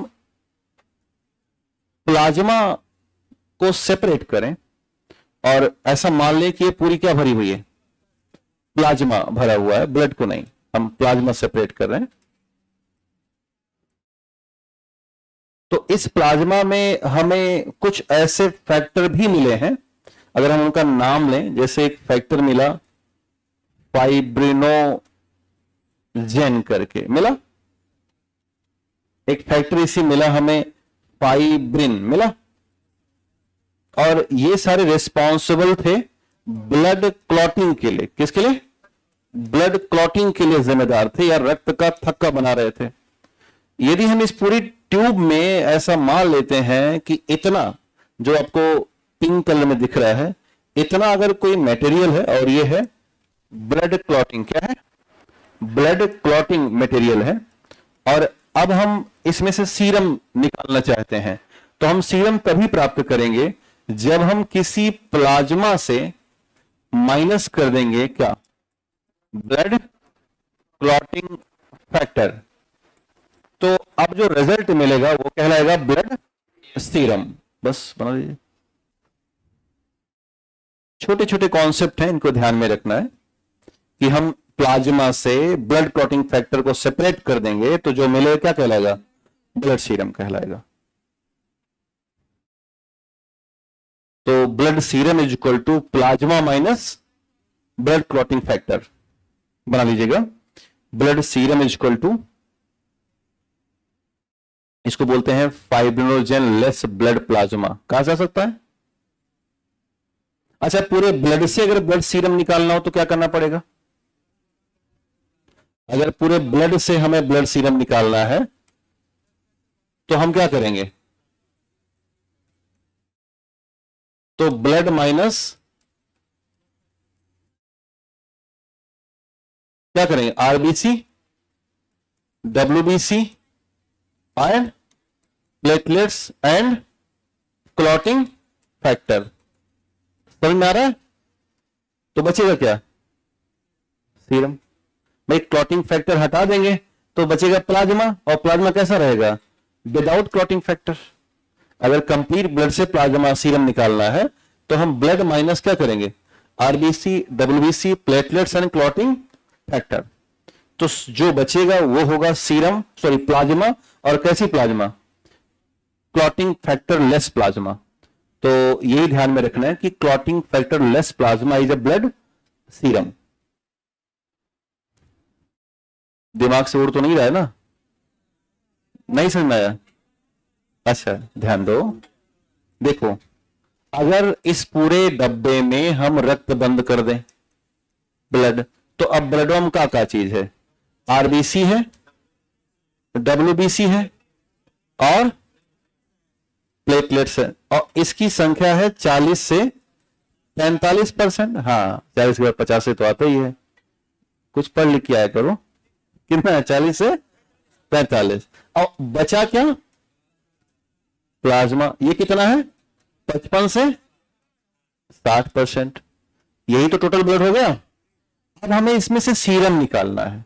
आपको पता है कि सीरम क्या है? तो आपको पता है कि जो सीरम है वो है प्लाज्मा माइनस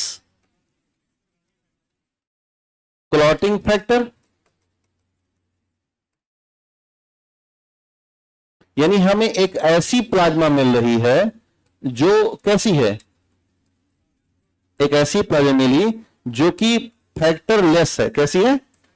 फैक्टर लेस है, क्लॉटिंग फैक्टर लेस है।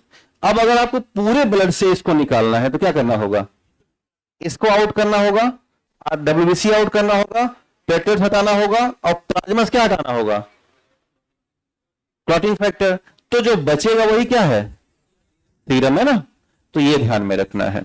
अब अगर हम पूरे ब्लड से सीरम निकालेंगे तो ब्लड माइनस क्या करेंगे, आरबीसी, डब्ल्यूबीसी, प्लेटलेट्स और क्लॉटिंग फैक्टर। क्या करेंगे, क्लॉटिंग फैक्टर प्रेजेंस इन, कहां पर, प्लाज्मा। यही कहलाएगा सीरम।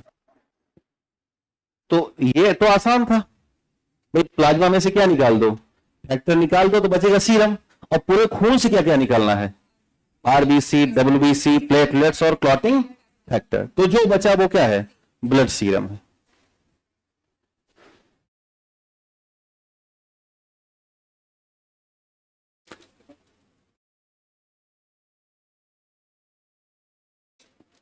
यहां तक समझ में आया, इतनी गर्मी में इतना समझ लो बहुत बड़ी बात है ना।